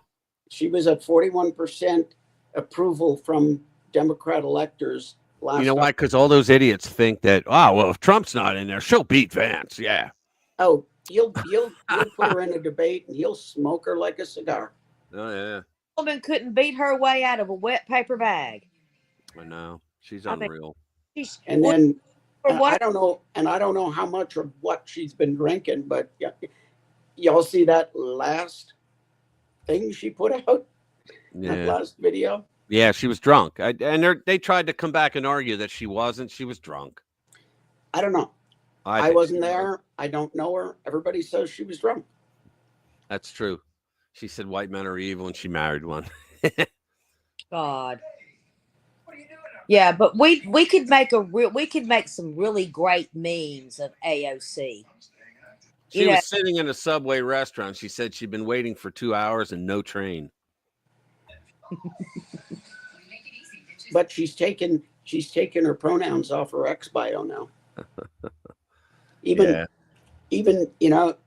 she can see some writing on the wall. Let me tell you, she has a degree in economics from Boston, right? And she literally said during the first Trump administration, when unemployment was just dropping, she told a reporter, she said, well, the reason why unemployment is low is because most American families have to work 2 jobs. And I'm like, this doofus with an economics degree doesn't understand that the unemployment rate is not counted by how many jobs there are. It's counted by the number of people that are voting or not. Or There's voting, no way that woman has not voting. a degree in Oh economics. my God, I thought voting. Way. She's a moron. She's a moron's moron. She If should, she to school, she should get her money back because I was just going to say she should ask for a refund from Boston. what an idiot. Well, I'm getting ready to watch No, the she's not gone. Tech game in just a few minutes. What are you doing? I'm watching I'm watching football. You know I watch football. Roll Tide. Well, yeah, Roll Tide, but That's Erica last week. my Leanne Awful. impression. Roll Tide. That's it. Yeah, I say it, but they Kiss my ass and bark at the moon. Isn't that what another one you say all the Kiss time? my ass, bark at the hole. Bark at the hole. There you go. I love that. Some of my good Southern sayings down here. Well, looks like Trump's got things going. He's gonna hit the ground running. Oh yeah, I'm about to play Kash Patel, and this is a really good video. I might not play the whole thing because it's 10 minutes, but I'll play the parts that are important. He basically says, like, he gives you some inside baseball of what they did under the Biden regime and what they're going to do to fix it. It's a really good. Is he going to appoint him to be the director of the FBI? I don't know. Yesterday I would have said yes, but I don't know now. But he points out they did a lot of nasty stuff that we didn't even hear of. Mm. Yeah, she lost all those jobs. Yeah, You're right, Tessa. She lost all those jobs in New York because she went after Amazon. And you know why? Because she was beholden to Bernie, to Grandpa Bernie. Bernie was going after Amazon, saying they weren't paying a livable wage. You know what I say? Fuck you and your livable wage, because most companies, for the work that you do pay a livable wage. When you get done with federal taxes, state taxes, and local taxes, it's no longer a livable wage, is it? No. So they're going after the wrong people. They're Yeah. going after the only guy that gave you a job, right? Yep. Not the parasites. No, but that their waste answer all your is to money. raise the minimum wage to $30 an hour. Yeah. Well, you know, morons. isn't They're all a morons. wage really counterintuitive to capitalism to begin with? Yeah, it is. It is. I mean, every time they increase minimum wage, it's as a payback to the unions, because the unions give them shit tons of money from their dues that is supposed to go towards contract arbitration. Hey, what's up, Chris? God, everybody's here tonight. Awesome. What's up, Chris? Hey, Watching from the sideline. You can come in anytime you want, man. Just say the word. But I'm sorry, Ray. Go ahead. Rich, well, you got Leanne here. I'm going to go make another cup of tea. There you go. And I'll be right back. All right. We'll see you. Now I can't remember what the hell I was talking about. Yeah, the Bernie Bros, total welfare queen. He used to say, it's millionaires and billionaires. Now he just says it's billionaires because he's a millionaire. Because he's a millionaire. Yeah, because he's a friggin' millionaire. Yeah. Anyway, I was saying about the minimum wage. The minimum wage, what happens is they give all kinds of money to the Democrats to get elected, and then as a payback, they say, okay, we're going to increase minimum wage. What a lot of people don't know is that a lot of unions tie their wages to the minimum wage. So if minimum wage goes up 20%, the little guy gets like $1.25 an hour. But the already overinflated pay of the union guy, he's making like $5, $6, $7 extra an hour off that. And that's what the payback is. That's why they always do it.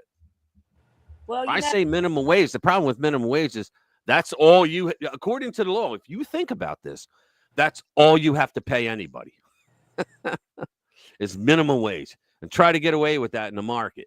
No, it won't work for you. Yeah, try to get away with that because, and then the government stepped in. I mean, there was years ago where they wanted to get really good CEOs, right? So they offered like bonus packages where you would get stock options and all that would just be worth millions of dollars. Then the government stepped in and said, you can't do that. Well, why? And then I remember the time when Ben & Jerry's needed to get a new CEO. And their CEO, all he did was made, I think it was like 4 times the amount that the regular workers made, and they couldn't find anybody that would do it for that amount of money. They're like, there's no way. So they had to break the rule to get a good CEO to run the place. Well, rules are. We need to stop all of the minimum wage stuff, because capitalism's you make what you're worth, and you may not be worth minimum wage. That's exactly correct. And see, that's the thing. I used to ask liberals that gave me a hard time about that. I would say, look, do you think that you are paid what you're worth? And they're like, yeah. And I was like, you're wrong. You're wrong. You can't be paid what you're worth. Like, what do you mean? They have no thought about it. I'm like, look, if you're paid what you are worth, your company will never, ever make a profit. Like if you make widgets and you're supposed to make 25 widgets an hour, all right? And they pay you that amount of money, right? That you're worth. So you're worth 25 widgets an hour. So if they were to pay you that amount, they would never make money. They have to pay you less than what you are really worth. Otherwise, they'd go broke. We lost Leanne. I see that. I was just thinking that I came back just in time as I saw Leanne disappear. Yeah, she's still here. We just lost her. She lost her signal for a second. She's on her phone. Yeah, one of the things about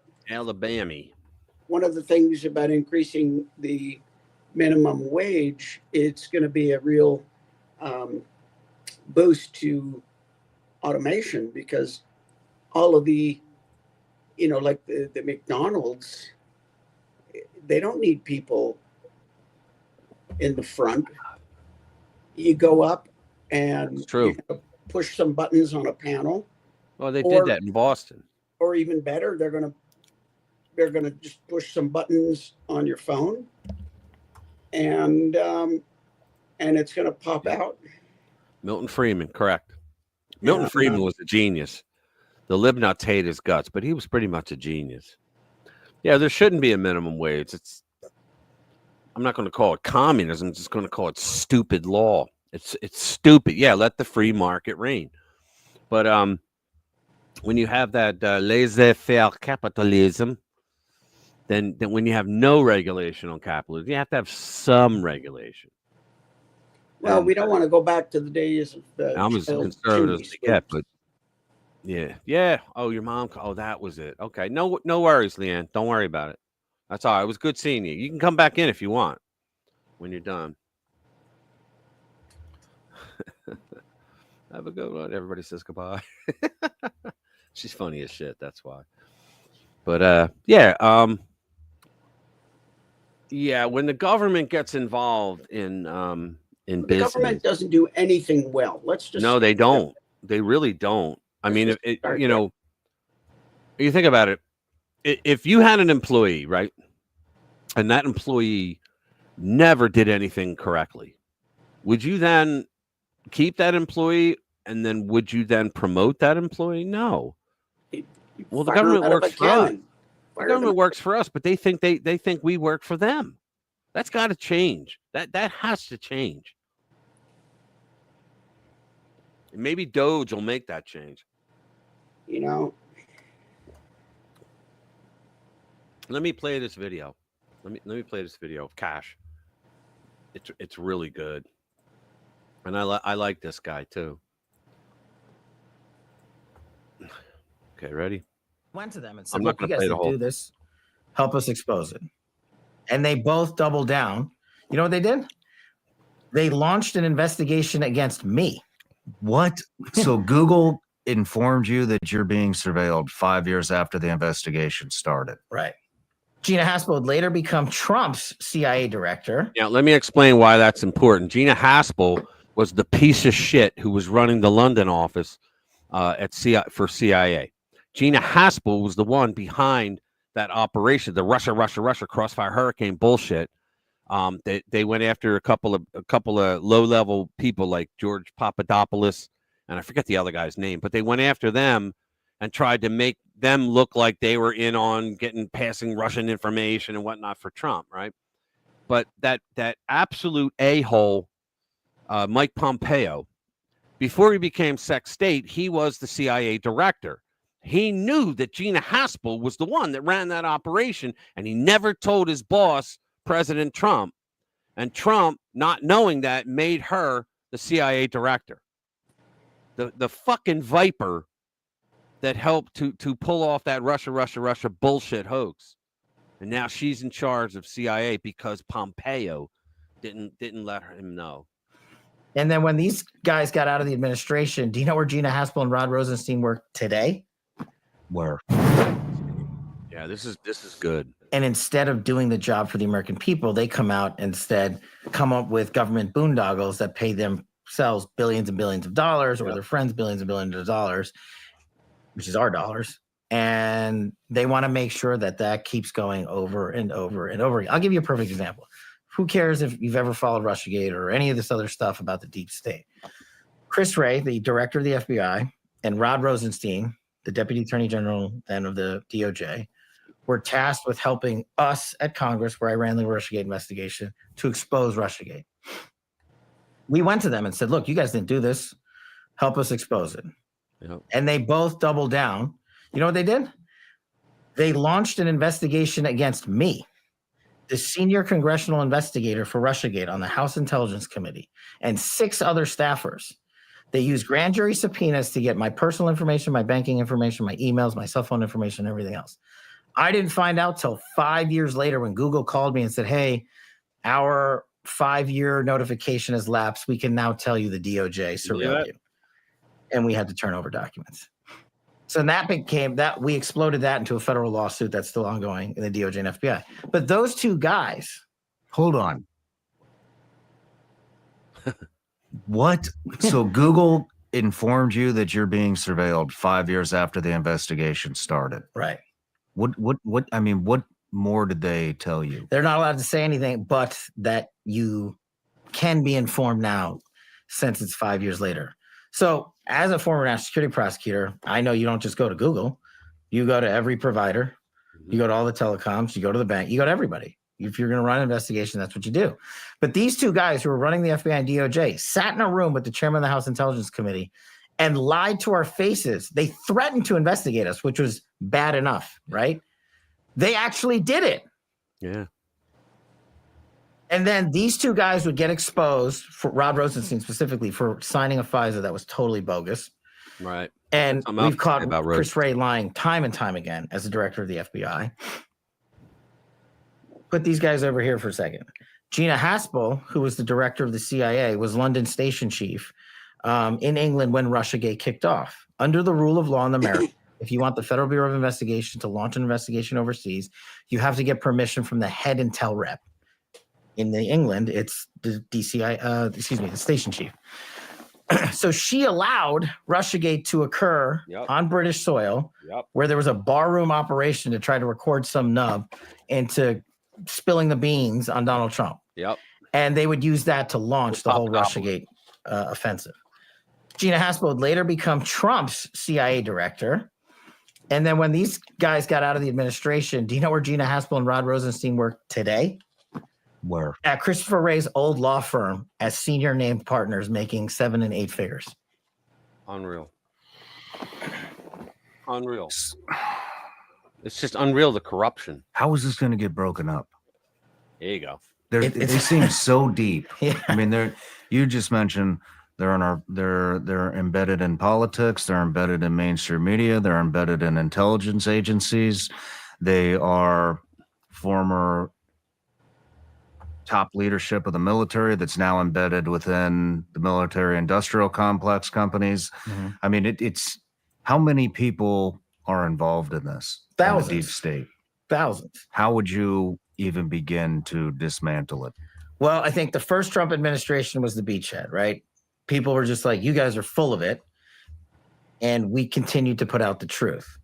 And years later, people are catching up to a lot of that truth, saying, wait a second, you guys weren't lying back then. People being the American public. That's the weapon we need. And you guys weren't lying about impeachment. They literally made up a piece of a phone call to launch a presidential impeachment. And then put me in the middle of it by making up a meeting that never occurred. But it sounded dirty at the time. And then when we finally released the transcript, everybody was like, oh yeah, there was no quid pro quo. Nothing illegal happened here. But the narrative had been out there. Now you have President Trump as a president who was impeached for the first time in however many years. And so they get their narratives, right? They don't necessarily care about the conclusory portion of their mission. They use the mainstream media to say Trump's a Russian asset.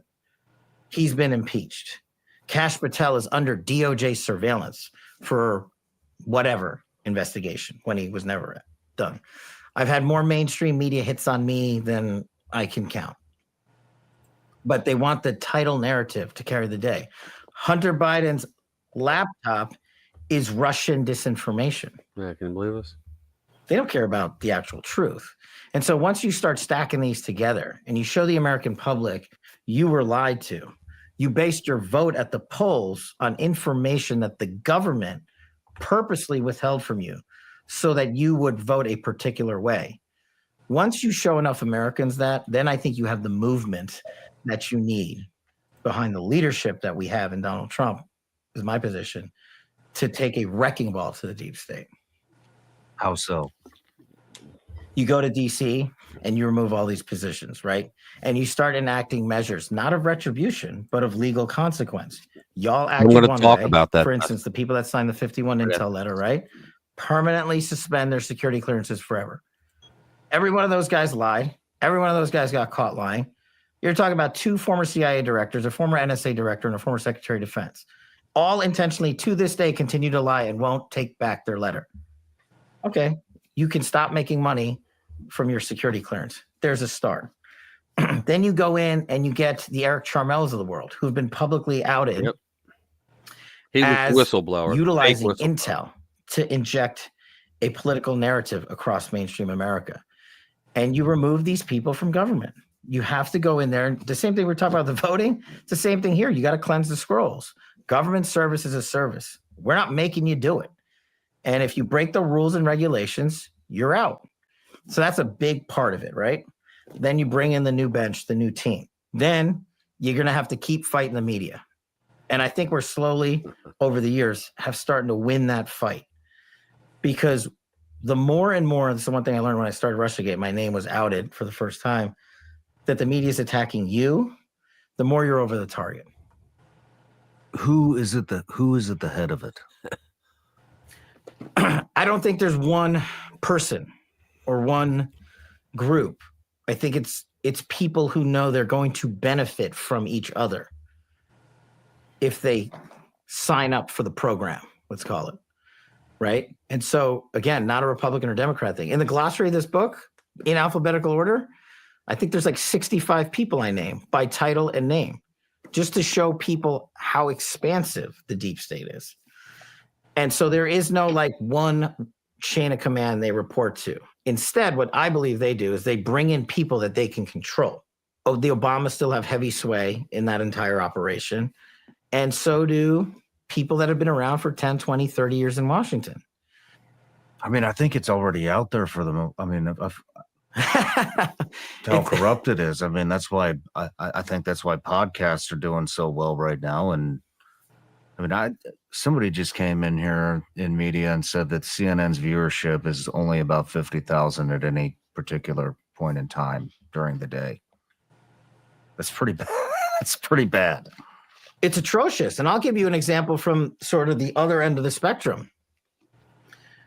When Tucker was on Fox, and this is not an attack on the reporting, it's just the way the pendulum has swung away from mainstream media in general.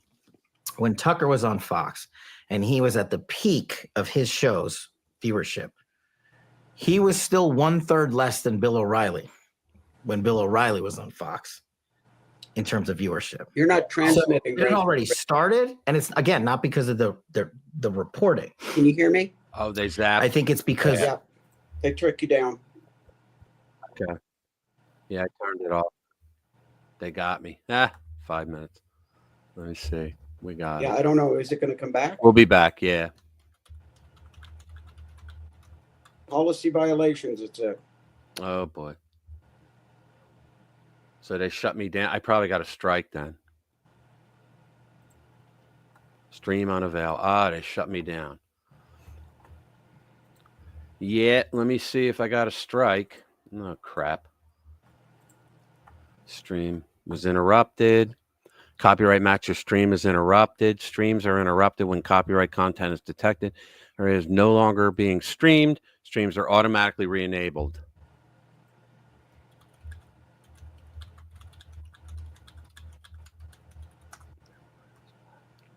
Yeah, they'll bring us back. You there? I'm here. Yeah, they'll bring us back in a minute. Yeah, it's still not back. Yeah, I know. They said once the stream stops.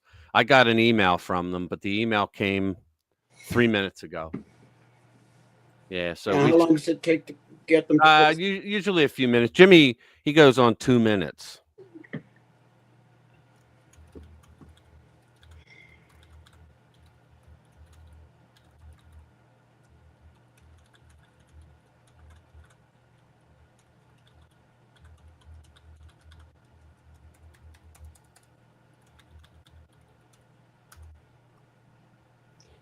We're back. Are we? Are we back? Yeah, we're back. Hey, guys. Sorry about that. They hit us with a copyright strike because we were playing that video. I guess they didn't want us playing the video. So I'll just talk now about Tessa mentioned the Uranium One. Uranium One, everybody knows that was the company. It was a Canadian-owned company, and they held was it 20% of the U.S. uranium. And Vladimir Putin wanted to corner the market on North American uranium. So He had some Russian bankers that were pretty much the Bank of Russia that he owned, and they were trying to purchase uranium one. So Hillary Clinton, being the Secretary of State and being a what's the word? A student of Saul Alinsky, knew that being Secretary of State, she had access to a lot of places, and she could pull a lot of scams. So she was on the CFIUS board, which was the now what was it called? It was CFIUS, Committee for Foreign Investment in the United States. That's it. Obama created that. And every member on the board was a cabinet member. In fact, Timothy, I do not pay my taxes, Geithner, who was the head of the Treasury, where the IRS works, he was the chairman of that whole thing. And he got out, though, because he just didn't want to get in trouble.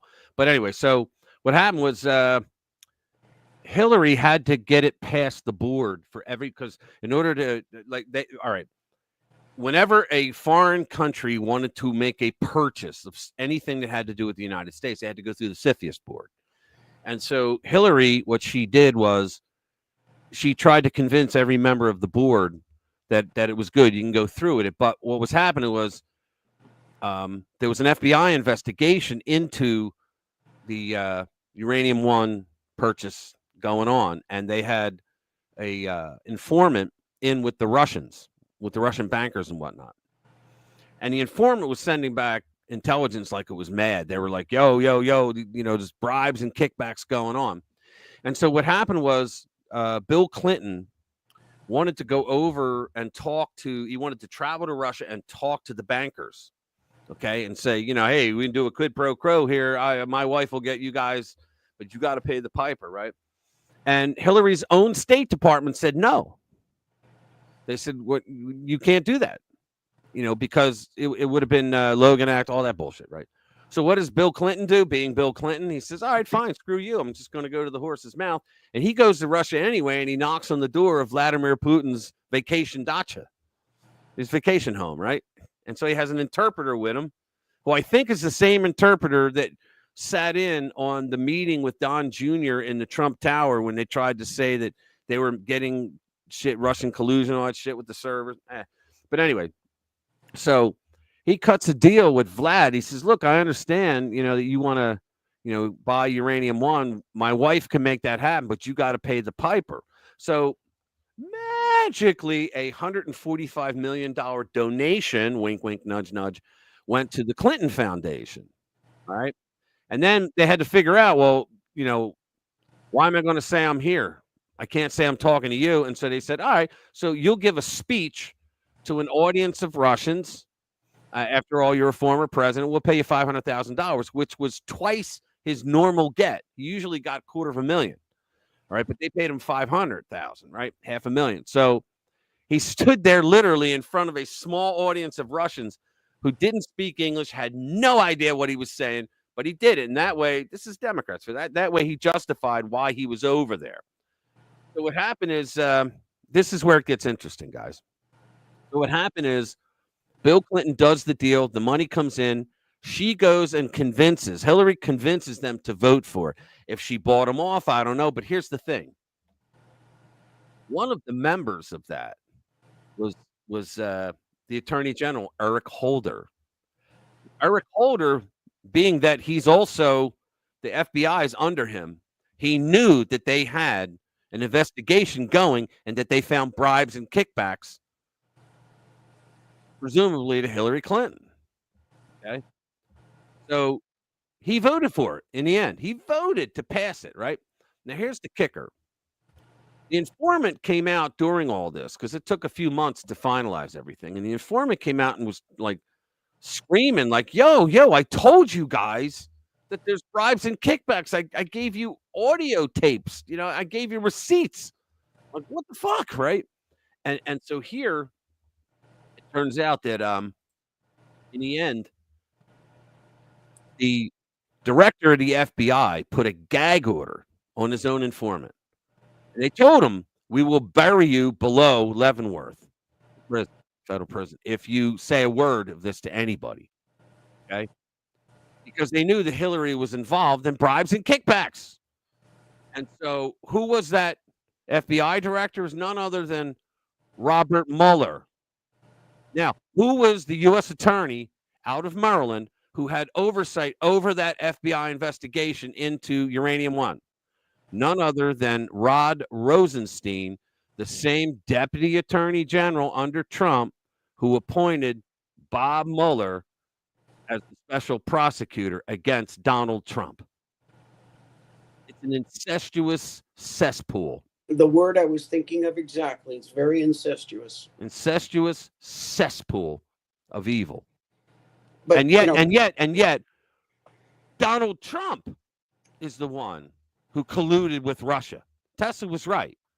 Hillary's the one who colluded with Russia. Bill Clinton's the one who colluded with Russia. Yet Hillary goes out and makes the whole Russia thing up by paying $9 million to Perkins Coie, who then went and hired Fusion GPS, who then went and hired Christopher Steele, who then went and paid off Russian FSB agents for bullshit that they threw in the dossier, who then went and hired Orr, what's his name? Steve Orr, I think his name was. He was the deputy assistant attorney general who told all these scumbags. He gave a meeting, and McCabe was there. Andrew Weissman, that fucking scumbag, he was there. All of them were all the usual suspects. Comey was there, and he said, "Do not use this this dossier. Do not use it, the information in there, because I happen to know it's bullshit." And they said, "Well, how do you know that?" He said, "They hired my wife to write it." Yeah, Nellie, you got it right. Yep. They hired Nellie to write the damn thing because her specialty was Russia. And so she came up with the goddamn dossier. And yet, they went after him anyway, and they used the dossier to get the FISA warrant. They lied to the FISA court. And halfway through that, I started saying, when this was happening real time, I started saying something that I never thought I'd say. The judges are in on it. The FISA court judges were in on it because there's no way that because you know what happened? They didn't even read the dossier. The judge admitted, no, I didn't read it because 99% of the time, these FBI, when they come up and they fill out the FISA application, they're very good with how they put their data together because that's how they're trained, right? He didn't even fucking read it. He just signed it. They didn't have to be in it. They just signed the warrants. That's what and then after they learned he signed it, they well, it wasn't the same judge. They believe it or not, the Chief Justice of the United States actually appoints the FISA judges, who they're going to be this quarter, right? So it was a different one each time, but they got it 4 times signed. All bullshit, all lies. They should all go to prison for that because it's a felony. To lie on a warrant request is a felony. And why did they go into the FISA court? Because the FISA system was secretive. It was intelligence. It allowed them to hide what they were doing from other employees in the DOJ and FBI and all the other alphabet soup agencies so that they couldn't see what the hell they were doing. It's all bullshit. And they're going to do the same shit again. Same scummy type stuff again this time around. They're going to do it. They're going to do it. Yeah, except now. What's up, Special K? Except now. What's up, brother? Good to see you, man. I'm sorry. Go ahead. Yeah, except now Trump knows the system. He knows what the swamp is. Yeah. And I think he's been throwing a little weight around, and he's gone to a lot of these damn rhinos and said, "Listen, you better think about what you're going to do because this is the way the world is going." Well, that's why I think Doge, they're going to take a lot of them out. Well, Yeah, first of all, they're firing the leadership all the way across the board. Yeah, I mean, you got to love it when Elon Musk says he's going to primary anybody who doesn't support the populist agenda. Yeah. With his own money, he's going to run them primaries. Yep. Oh, Elon. Going to fund the primaries. Elon has been a godsend. I was driving around today and I saw twice signs that said, "God blessed America." ED. That was pretty cool. Because around here, it was all Biden in 2020. All Biden. All those Biden signs went away. They didn't put up a lot of Trump signs, but the people like me and my neighbor and all that, they did put it up this time. It was like nobody was afraid anymore. I wasn't afraid. I had them out all over the place on 2020. And no one messed with me. Probably because I got that sign in my window that says, "I'll shoot your ass if you fuck with me." Not in those words, but that's pretty much what it says. It says literally, "There is nothing in this home that is worth your life," and it has a picture of a gun on it. Yeah, well, I think we talked about this at one point. Some people were putting out Trump signs, and people were going to run them over. Yeah, they'd run them, and then I had to love this one. Somebody put a Trump sign, but they put like a 2x6 or whatever with nails sticking up. So this I guy played that video. Remember? Yeah, that's right. He runs around, but then he is so pissed off. But you know something? Here's something you don't know, Jade. What? My brother Jimmy from Philly knows the guy, and the guy is a comedian. And my brother used to do comedy skits with him. The whole thing was made up. Oh, yeah, we found out afterwards. But that has happened. A lot of people drove over the signs, and the MAGA people got tired of people stealing their signs and driving over them, so they put nails in them. So he thought he could do a real good skit, making it look like, he's like crazy liberal, right? That guy, that was fake. That was all fake. Yeah, but it was great though, was it not? It was a good vid. Yeah, it was. Yeah, exactly. Yeah. So what else you got for stories? Well, let's see. We got a lot of stuff, actually. All right. AOC busted. AOC took her pronouns off her ex bio. Yeah. Here we go. Ready? Busted. AOC caught taking lobbyist cash after repeatedly vowing not to. Of course she did. She stole money, too, from her campaign, but she's got a little D next to her name, so nothing happened. New York Congresswoman Alexandria Ocasio-Nina Pinta Santa Maria Cortez has been exposed taking thousands in lobbyist cash despite one of her key campaign pledges being never to do so. Don't listen to me from what I said before. I'm much older and mature now. According to an investigation by the Washington Examiner, which analyzed her campaign's financial disclosures, Ocasio-Cortez has taken thousands in donations from a prominent political lobbyist. The report states David Kashgarian, a lobbyist with Ernst & Young, has been Ocasio-Cortez's most consistent donor, sending her thousands of dollars beginning in 2020. Kashgarian has represented a number of corporate clients, including Duke Energy, MetLife, General Electric, Charles Schwab. There goes my healthcare and my 401k, and BlackRock, according to lobbying disclosures. Other clients represented by Ocasio-Cortez's lobbyist donors include, among others, Nike, Delta Airlines, healthcare trade associations, and New Venture Fund, one arm of a massive Democratic-aligned dark money network managed by the Arabella Advisors consulting firm. So dark money, they're the ones that bitch about it all the time, but they take it.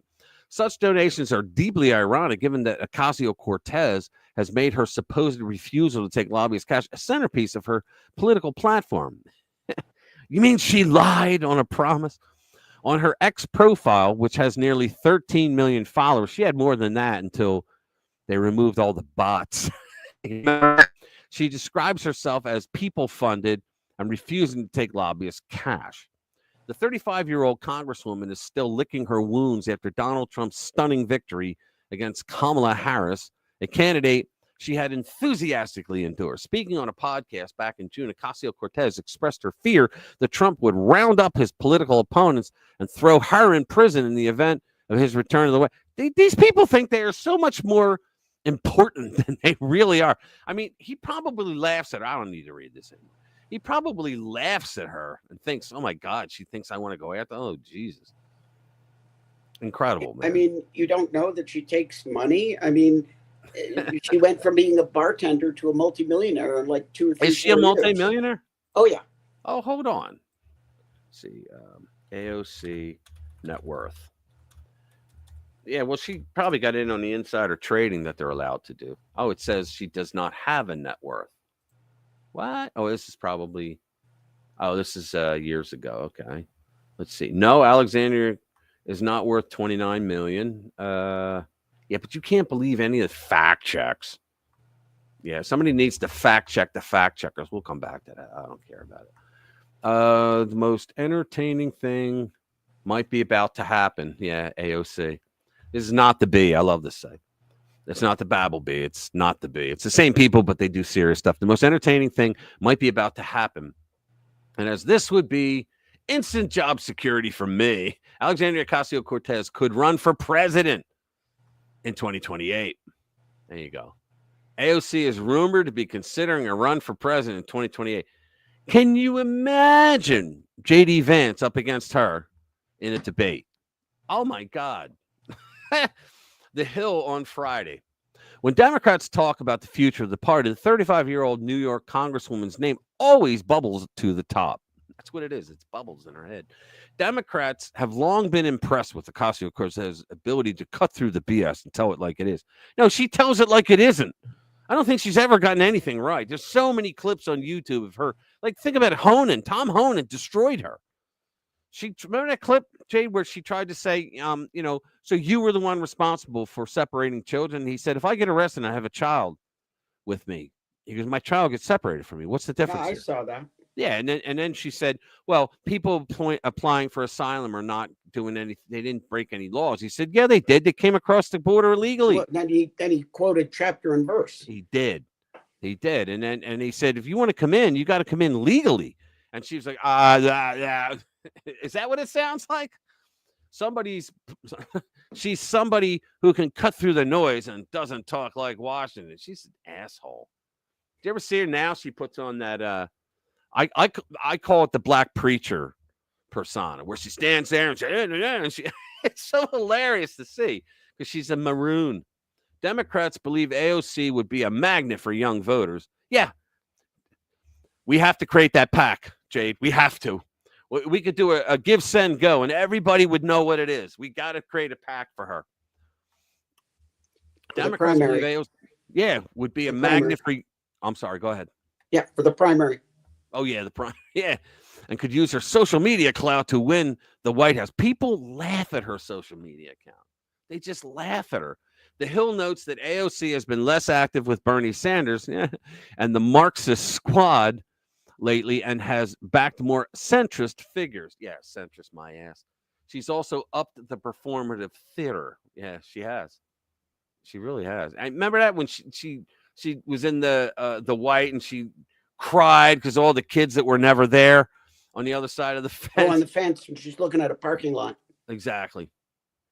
If that doesn't scream, I'm running for president, I don't know what does. Other candidates floated by the Hill is Kamala Harris for governor, Gavin Newsom. Yeah, they think Gavin Newsom, if Kamala wins, she could win the governorship. She could, because they're just, Bobby, forgive me, they're just fucking nuts out there. They will put her in. Oh, yeah, they would elect her. We know Bobby wouldn't vote for her. But, Gretchen Whitmer, Josh Shapiro. Look at this gay mayor, Pete Buttigieg. Oh, they had to write a gay mayor. Oh, my God. Illinois Governor J.B. Pritzker. What a maroon. Bunch of maroons. Pritzker, there's a pig if I ever saw one. Yeah, he is. Yep, the egos are so bloated. That's exactly correct. But let's see the next one. Most entertaining. Oh, Jedediah Bila or Bila. I think it's Bila. I could be Bila. I don't know. All I know is she was a hottie when she was on Fox all the time. Here you go. So it says she reveals the power of the globalists and how we can subvert them. The biggest fear that the World Economic Forum has is that there are going to be people that will not comply. Their biggest fear is your fight for freedom. Their biggest fear is that you will make individual decisions for yourself and you will not follow their orders. Right. So this digital stuff is absolutely key, because without it, they can't enforce anything. Without it, they can't mandate that you do something. Yep. Without it, they can't control your life. So I don't care if you're talking about carbon emissions and what's safe and effective as far as they are concerned. I don't care if they're talking about an experimental injection, a series of injections, whatever they may be, and what's safe and effective as far as they're concerned.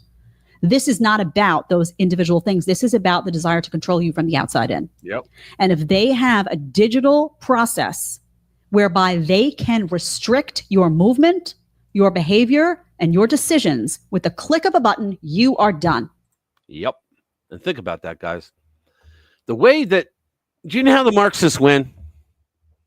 When everybody says, I give up. If there's any segment of a society that says, F you, we never give up, guess what? They don't win. The only way they win is when everybody gives up. And the problem with Marxism is you can hot. vote it in, you don't get to vote it out. Yeah, exactly. Yeah, Jedediah, I haven't seen her on, well, I don't watch Fox actually, but I didn't see her much in social media. Yeah, here's the incredible bomb threats by all of Trump's people. They're all getting bomb threats, but we're the violent ones.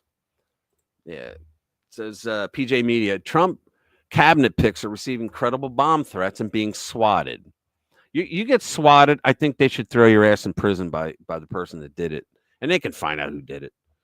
Some of Donald Trump's most prominent cabinet choices and political appointments have been the victims of bomb threats and swatting attacks. Quote, last night and this morning, several President Trump's cabinet nominees and administration appointees were targeted in violent, un-American threats to their lives and those who live with them. Trump transition spokesperson Caroline Leavitt said in a statement, the short period in which the threats were made suggests an organized harassment campaign. The only clue as to who might be responsible was in a tweet by Representative Lee Zeldin, EPA. I love that he's putting him in for EPA. It says a pipe bomb threat targeting me and my family at our home today was sent with a pro-Palestinian themed message. Who would have thought that, right? Let me bring it up so I can read the whole thing. My family and I were not home at the time and are safe. They did the same thing to Tucker Carlson. They went to his house and protested all around the house and were throwing rocks at the windows and shit. And he wasn't even there. The family was and scared the shit out of the wife and the kids, which makes them scumbags even more. We're working with law enforcement to learn more as this situation develops. We are thankful for the swift actions taken by local officers to keep our family, neighbors, and local community secure. Do you remember when Lee Zeldin was running against Hochul, and Hochul was making all these nasty comments about him, and so what happened? A guy jumps up on stage when he was doing a rally for his his candidacy, and comes at him with a knife, and almost stabbed him. For Christ's sake, just almost yeah, I remember it. Just almost stabbed the poor guy. And then Hochul doesn't take any responsibility for it. Just didn't. And I forget what she said, but there were things she said that like he has to be taken out or something. The Associated Press reports that among those targeted were Elise Stefanik, Trump's pick to serve as the next ambassador to the United Nations, Matt Gaetz, who is initial pick for AG, Representative from Oregon, Lori Chavez DeRemer, whom Trump chose to lead the Department of Labor, and former New York Congressman Lee Zeldin, who's tapped to be the Environmental Protection Agency, which I hope he shrinks that. That's one of the largest departments out there. The FBI said it is aware of numerous bomb threats and swatting incidents, and if they had a little D next to the name, we would take it seriously. But yeah, they're not going to do jack shit. And Jack left town. So Elise Stefanik wrote, Office of Chairwoman Stefanik released the following statement. This morning, Congresswoman Elise Stefanik, her husband, and her 3-year-old son were driving home to Saratoga County from Washington for Thanksgiving. They were informed that a bomb threat at their home. Yeah. Pete said, now they're going after Pete. So they're really going after him, which is why I did that video on him. This morning, a police officer arrived at our home where our 7 children were still sleeping. The officer notified my wife and I that they had received a credible bomb threat targeting me and my family. We are all safe, and the threat has been cleared. We want to thank law enforcement for their professionalism and bravery. I will not be bullied or intimidated. Never. President Trump has called on me to serve and that is what I intend to do. Yeah, he's catching a lot of heat. They don't want him because he's a Trump guy. They want to go after every single Trump person that they can, and so they use that the bullshit story from the woman, the Me Too bullshit. Hey, Commander, what's up, brother? How you doing?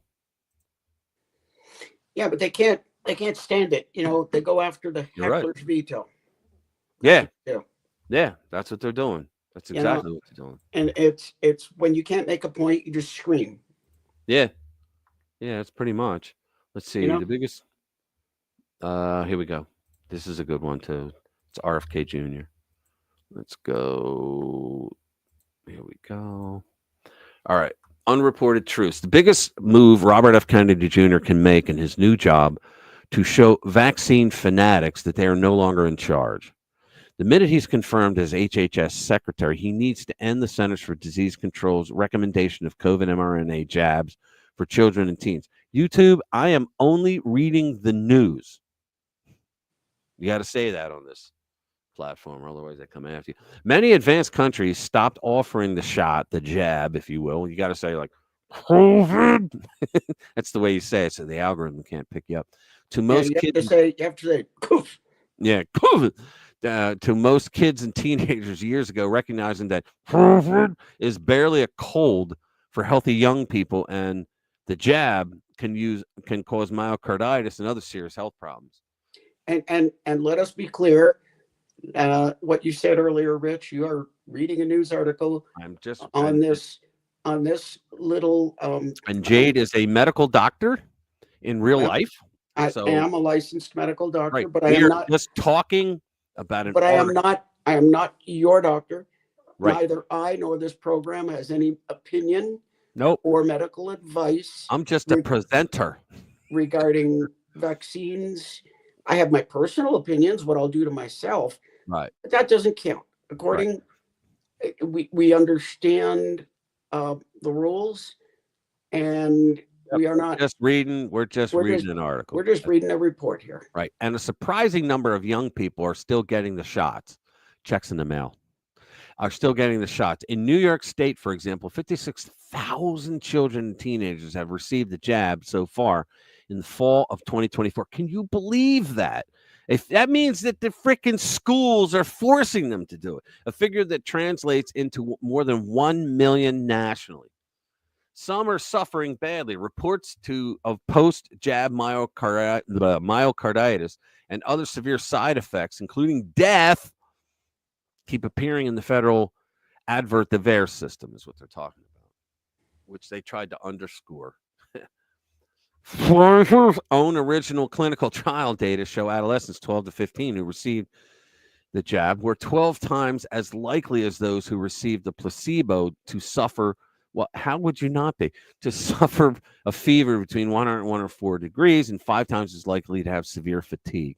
More than half needed painkillers after the second jab, compared to under 10% of those who got the placebo. Hey, listen, still doing that to children. Listen, I don't care whether you get a fever for a day. You get that with a flu shot or a shingles shot. I don't care about that. You could. I don't care if you need something for pain for a day or two. That's not the point. Right. The point is when you start talking about some of the other, maybe somewhat more significant side effects, like, I don't know, death. Yeah, I know. It's absolutely ludicrous that they still talk about it like it's. The big thing, Rich, is we just don't know. We really don't know what the long-term effects are. That's the problem. We think there may be some, but we have no idea. All right. If you guys didn't see this, her drunk problem, this video, where is it? Where's the video? Oh, damn. They're not even going to show the video. Holy crap. I could find it. There it is. You're going to get another on X. It's on X. Get another strike. No, it's on X. It's remind you. Oh yeah, listen to this. Ever let anybody take? Hold on. I got to bring it back. I tried to increase it. There we go. I just have to remind you. Don't you ever let anybody take your power. She's drunk. Listen to her. You have the same power that you did before November 5th. and you have the same purpose that you did. And you have the same ability to engage and inspire. So don't ever let anybody or any circumstance take your power from you. Oh, Yvette. I wasn't there. I don't know, but boy, I think she's drunk. everybody does. Yeah, I think she's drunk, man. Everybody does. I'm not sure she's crawled out of her wine box since the 5th of November. Yeah, yeah. See this? He says, don't you just love the prescription medication commercials that warn you of all the side effects, suicidal thoughts, and death? I'd be like, wait a minute. That said, and it's always like simple, you know. It's like halitosis, light fever, death, you know, fingernails grow. Whoa, wait a minute, back up. What? Halitosis? No, death. The F is that doing in there?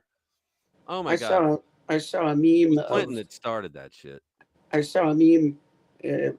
What you order on Temu, and it showed one of the, very pretty pictures of Kamala all brushed up and looking nice, and then it says what you actually get from Temu, and it was a shot from that video.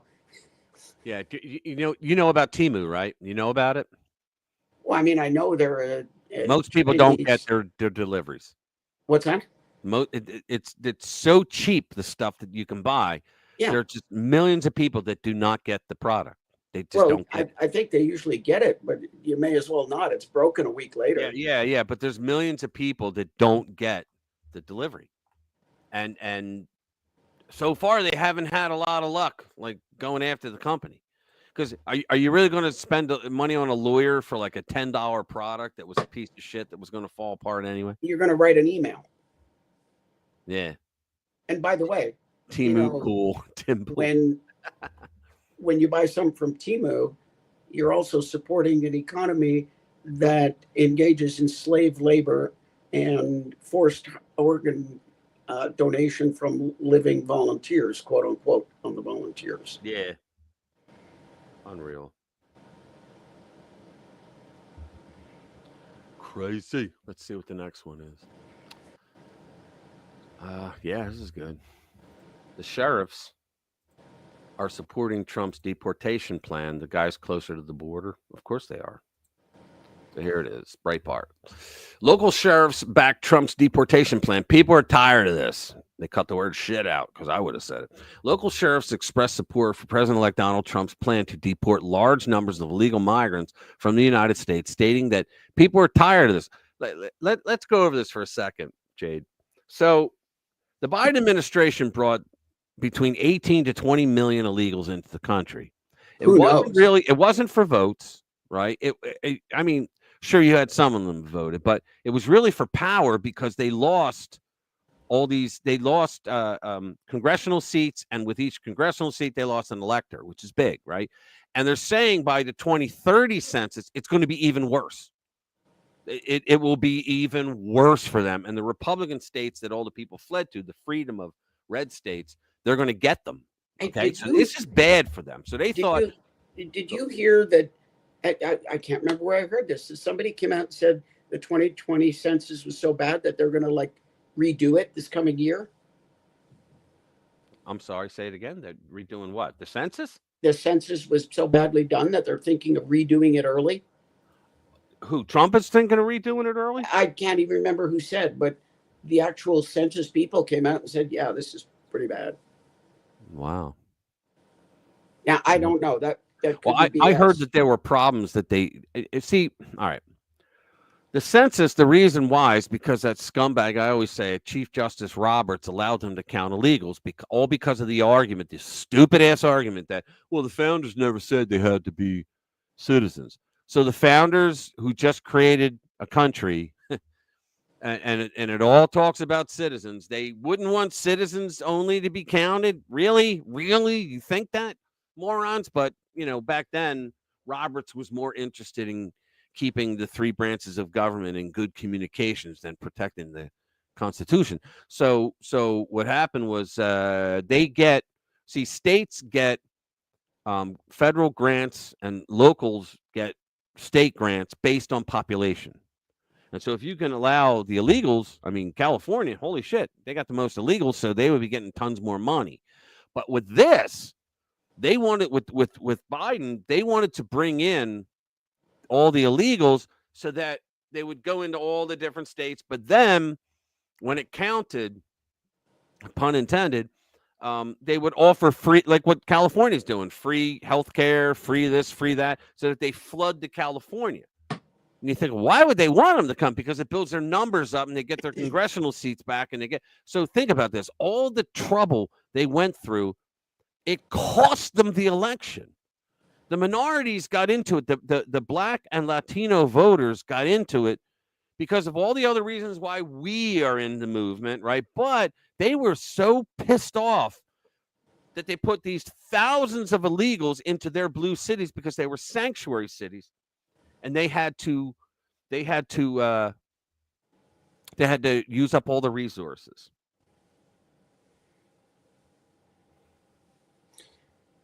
And somebody had a look at the numbers in the census, and they said there would have been, I believe it was 3 electoral votes that would have shifted from blue to red. 2 in Minnesota, 1 in Rhode Island, and Florida would have gotten 2. And I forget what other red state. I think Texas got 1. Yeah. So he ended up with Tennessee, Florida, Texas. He'd have ended up with 315. Right. And they're saying in the 30, it's going to be even worse. That it's going to be worse for them. Yeah, because people are still leaving. And they never do self-reflection. They never do introspection. Say, gosh, why are they all leaving? Why are they going to the freedom of the red states that's harming us? You know, I remember when New York, when Cuomo was still the governor, and I remember he bitched that everybody was leaving New York because of Donald Trump. And it was like, no, it's because you guys are assholes. That's why. And even Donald Trump left. Yeah, well, no, what happened was they had the SALT taxes, the state and local tax thing. What happened was, we don't have to read this anymore. What happened was, hey, Jimmy, what's up? Jimmy from Philly in the house. Good to see you, bro. My actual brother. Yeah, what happened was in the SALT taxes, progressive states give away a lot of goodies to get people to vote for them because the Democrats ran out of ideas years ago. Okay, they all ran out of ideas. So they would offer the, goodies for everybody. Well, goodies cost a boatload of money. And so the rich people were paying what their income tax is, what, 12%? Hold on. Let me look it up. Ours is, I think, 4. New York state income tax. It is hold on. Percentage. That doesn't tell me right away. So, wow. Tomorrow for the state in New York, they lowered it. Oh, hold on. No. That's not the right one. State income tax. It was like 12% for a while. 10.9. Yeah. For the rich people, it's 10.9% now. They must have lowered it. Yeah, and so people were like, they were like, whoa, we can't do this anymore. We can't support this. So their friends, the Democrat friends in D.C. said, oh, here's what we'll do. We'll allow you to write off your state taxes off your federal income taxes. We'll call it the SALT tax. Okay. And so Trump comes along, and nobody ever said this before this, but Trump comes along and says, don't you think it's kind of unfair that the rest of the states, the people, have to subsidize the rich people in these progressive states of California, New York, Illinois? Like, why should everybody else? Because the federal government's going to spend the money that they're going to spend, right? So they say, well, Trump comes along and says, why are we doing that? And so he canceled it. He just killed it. And so all the rich people started leaving New York and going to the freedom of Florida, where there's no income tax, right? Well, but actually, writing off last year's taxes is a logical thing to do because they certainly were a bad investment. Yeah, absolutely. But oh man, and they Cuomo's out there like a temper tantrum on TV. He's yelling like, because of Donald Trump, everybody's leaving. No, it's because of you jack off. Oh, here's a good one. Trump loyalist explains why they won. And they'll never get it. They just won't. Trump MAGA loyalist explains the reason we won. This is from NewJersey.com. Has the world's richest man played an outsized role in Donald Trump's return to the White House? Or, to put it another way, it's the reason we won. He's right, too, Elon. That's according to Trump loyalist Steve Bannon. Exactly. Bannon spoke to Puck's Peter Hamby and praised Elon Musk for his support of the president-elect. Quote, Elon and I disagree on some things, but Elon deserves his place at the table, Bannon told Hamby. He stroked a $150 million check. What is stroking? He stroked a $150 million check from the ground game, which is not sexy, at the exact moment we needed it. He came in with the money and the professionals. To be brutally frank, it's the reason we won. Musk's super PAC spent around $200 million to help elect Trump, according to a person familiar with the group's spending, funding, and effort that has set a new standard for how billionaires can influence elections. They said he came in with the money. That's good.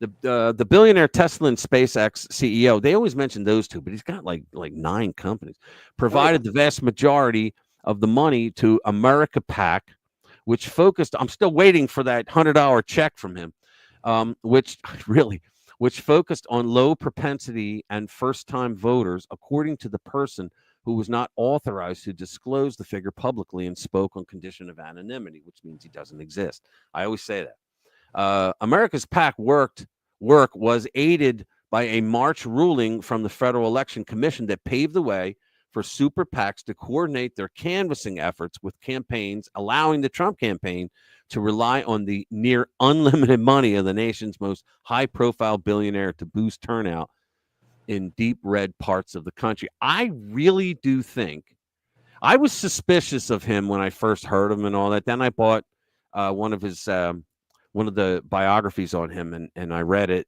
And I was like, wow, this guy's actually brilliant. He's good in business. Sure, there's a lot of people that hate his guts that worked for him because he got rid of them because they were a waste of time and space. But when you think about it, he bought Twitter, one of the worst business deals ever, $44 billion, just to bring free speech back.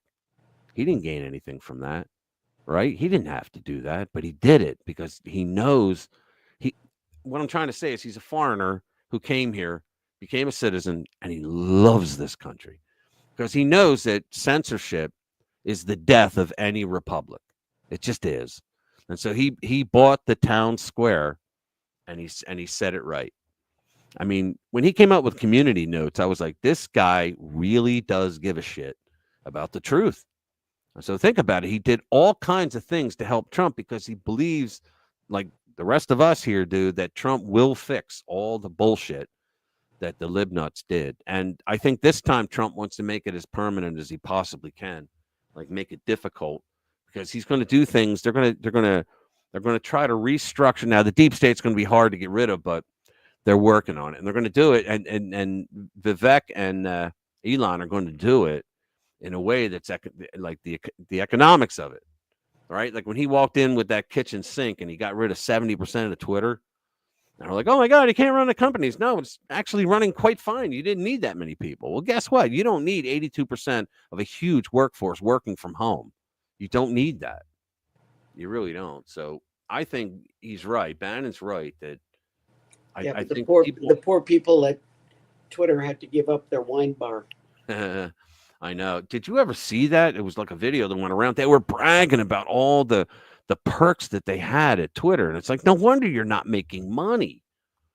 It's like, what was that? They'd go in like at 8:00 and work for an hour, then go for a coffee and come back. And then they had, and at the end of the day, they had a wine bar. Yeah. I thought Tessa would have jumped in on that one, guys. She didn't. Tessa, come back like every Friday because you're pretty good. I like the way you're thinking. Here you go. Here's a good one. Ready? Just in. Ray Epps' lawsuit against Fox News thrown out, as it should have been. A federal judge in Delaware tossed Ray Epps' lawsuit against Fox News, saying the January 6th protester did provide enough to back actual malice. He's caught on video multiple times saying, we got to breach, and everybody's pointing out, Fed. We all saw it. Epps was sentenced to 1 year probation. He should have been in prison with the rest of them. Epps was sentenced to 1 year probation, 500 hours restitution, 100 hours of community service for his role in January 6th. Epps became the center of a number of conspiracy theories pushed by former Fox News host Tucker Carlson. There's no conspiracy theory. This is MSN, by the way. And others who used video of Epps from January 6th encouraging other protesters to suggest he was an FBI plant helping orchestrate the Capitol riot. Well, if he wasn't an FBI informant, then how come they hadn't arrested him when they had him on video saying, everybody, you need to go in to the Capitol. You need to breach the Capitol. Follow me. And everybody else who was just happening to be there got harassed and a lot of them thrown in jail. Yeah, exactly. The guys that were the cops opened the door and waved their hands, the worst they could have done is like grab their hand and say, come on. They escorted the shaman around. Think about it.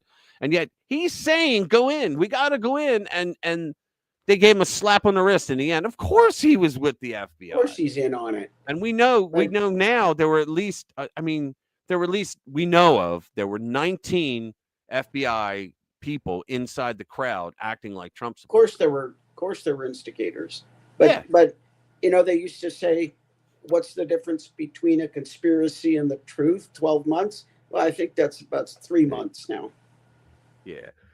Excuse me.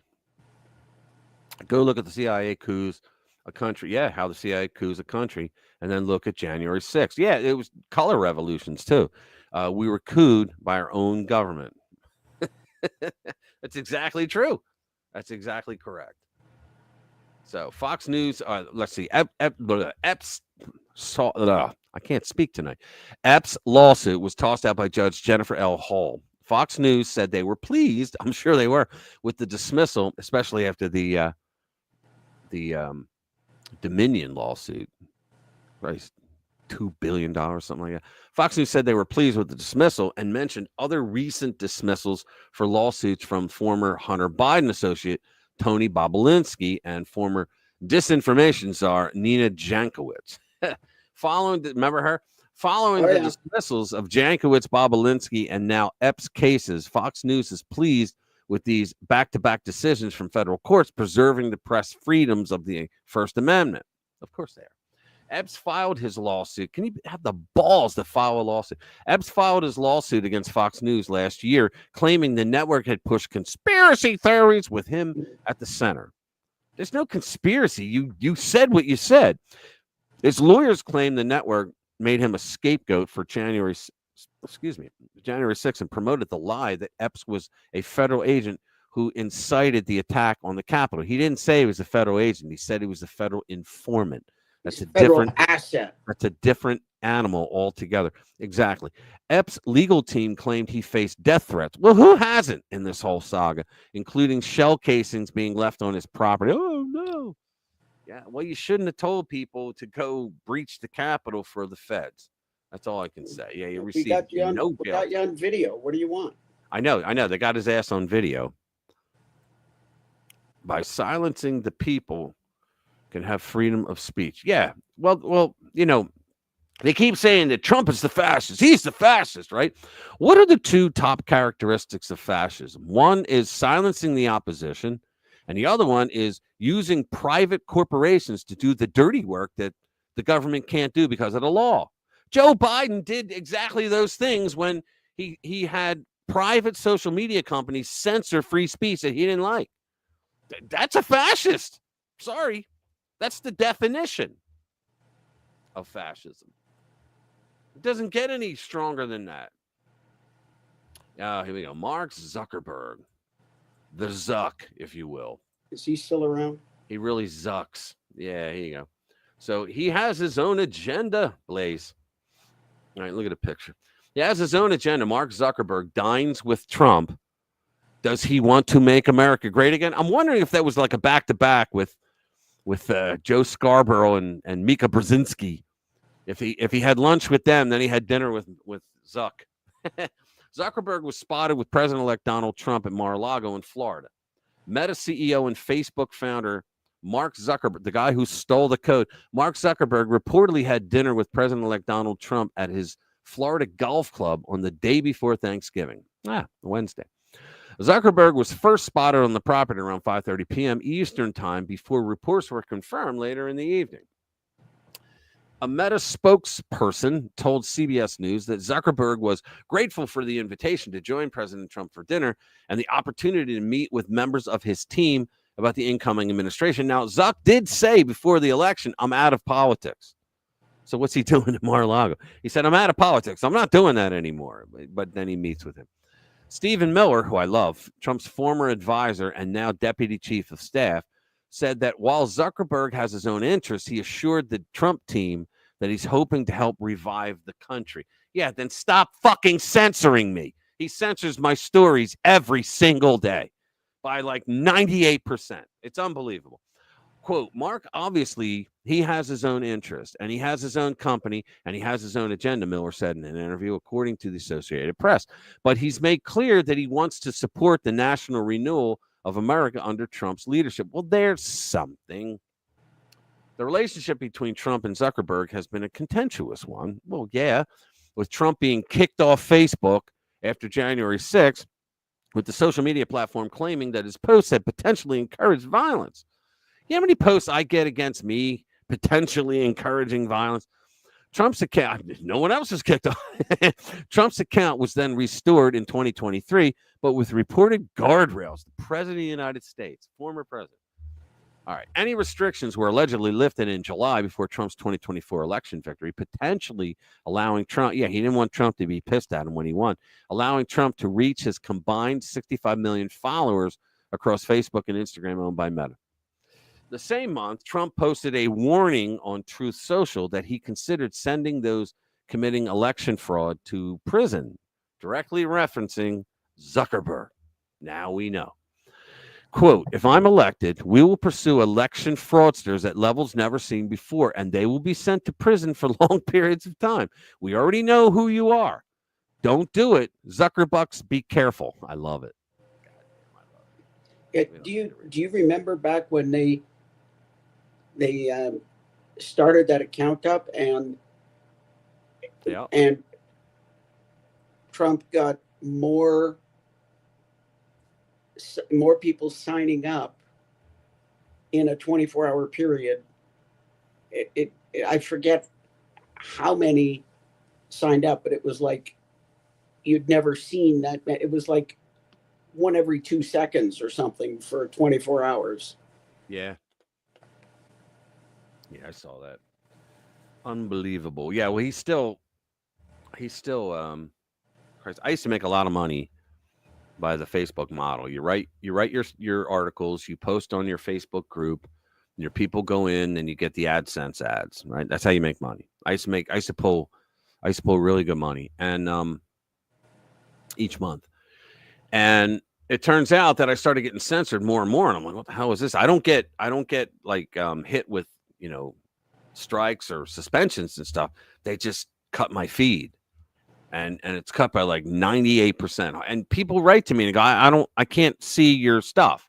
I'm like, then you got to go to my website. Just don't go through Facebook. And then, hopefully, I mean, we get a lot of people to go there, but we would get much more on Facebook because I post to private Trump groups like every day, that I belong to.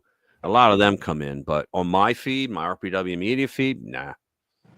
In fact, a lot of people left because they weren't reading anything. They thought I wasn't posting anything. Can you believe it? Let's see. Exclusive play. Yeah, the gangbangers. They were tied to wild. Wait, this is your neck of the woods, Jade. So let's see. Exclusive.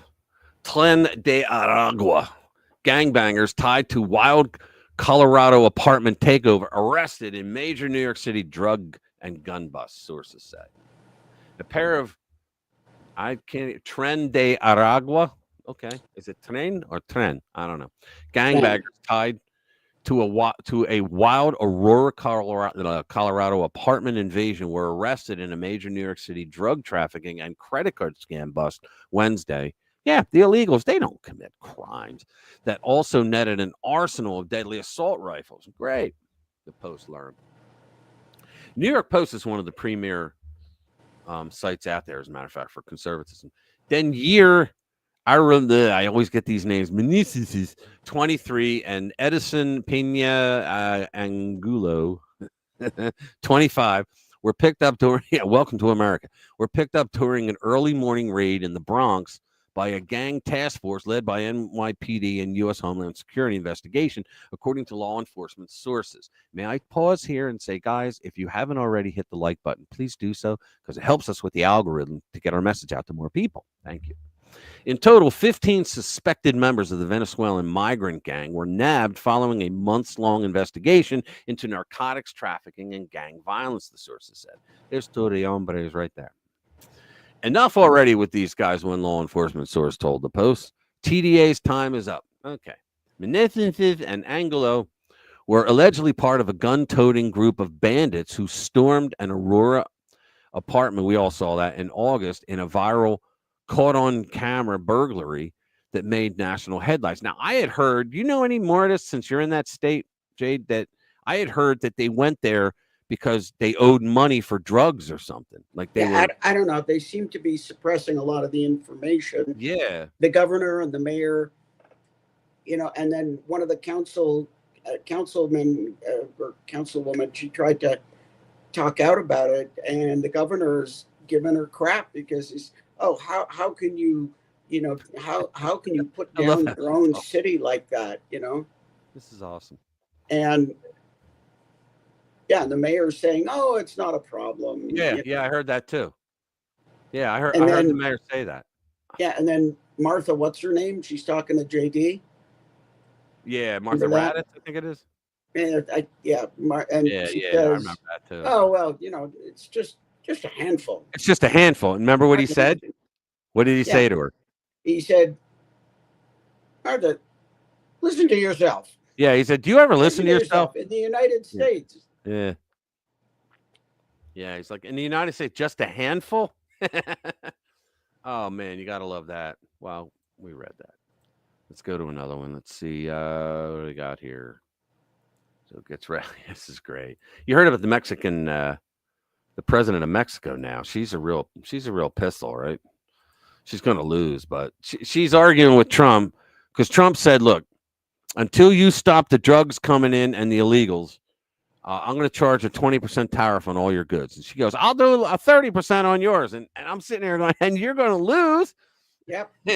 Because people in America aren't going to pay the 20%. And then your people aren't going to pay it either. The tariffs that are there. So it says Mexico ready to receive deported Mexicans from U.S. if necessary. That's her right there. Yeah, she's a real piece of work. It says, now who is this? Oh, MSN again.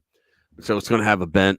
Mexico has a plan to receive deported Mexicans from the U.S. if President-elect Donald Trump launches mass deportations of immigrants living in the U.S. illegally. Mexican President Claudia Sheinbaum, well, there's a Mexican name for you, said on Thursday. Now, he should do, and I think he's going to, he should do what Eisenhower did. Eisenhower sent 1 million out. He flew them out, 1 million on planes, and he sent them not to Mexico, not to Guatemala, not to Colombia. He sent them like 3,000 miles down. He sent them so far they could not hike it in a year. There's no caravan that would get them there in a year, right? I thought that was funny when I read that. Sheinbaum added Mexico was also preparing to show the Trump administration that mass deportations were unnecessary, emphasizing the importance of Mexicans in the U.S., including the value of taxes they pay. They don't pay freaking taxes. Oh, my God. It's all under the, oh, my God. Well, she doesn't understand the concept of they didn't come through a legal port of entry. I don't give a shit who you, I mean, you know what's funny, Jade? Think about this. The liberals go, it's because you hate Mexicans. You're a racist. Well, when is Mexico a race? But that's besides the point. But then you think to yourself, I know most conservatives would think, okay, that scumbag over there that came in illegally, right? Well, if they came in through the legal port of entry, we'd be like, hey, welcome. Seriously. That's the whole difference. It has nothing to do with their race, gender, whatever. Listen, who they're sleeping with, how they go to the bath. It has nothing to do with that bullshit. You're talking to the choir here, because I came in legally, you know, Yeah. and what, you know, when you look at the border counties in Texas, Starr County being the primo, it's like 95% Hispanic, and it voted 75% for Trump because they're fed up. The interesting thing, that went from like 40% to 75%. Really? In that county. Oh, wow. That's so crazy. Yeah. It's because, you know, these people come here and they're proud of what they've done, and they don't like it either. So yeah, I know. That's what happens. Right. Trump vowed mass deportations and a vast immigration crackdown as soon as he takes office on January 20. He could call on everyone from the U.S. military to diplomats overseas to turn the pledge into a reality. His running mate, J.D. Vance, estimated deportations could remove 1 million people per year. So that would be 4 million. So we'd be down 16 million. We'd still have 16 million here. So JD would just have to finish the job. Scheinbaum, who took office in October, said on Thursday that migrants should not be treated as criminals. They broke the law. That's what a criminal is. And has stressed the importance of humanitarian rights. Fuck you. When dealing with migration, outlining a delicate balancing act with her future U.S. counterpart. See, the fact of the matter is, these people don't give a rat's ass about the humanitarian part. If they did, they would stop these people at their border with Guatemala. They wouldn't let them come through that last trek, that last leg. They'd say, no, you guys, the message is we're closed for business. Get the hell out of it. But no, they allow them to come through. So, I mean, they're the ones that are creating a humanitarian crisis. The law is not creating a humanitarian crisis. They are doing it. Oy vey. Humanistic approach.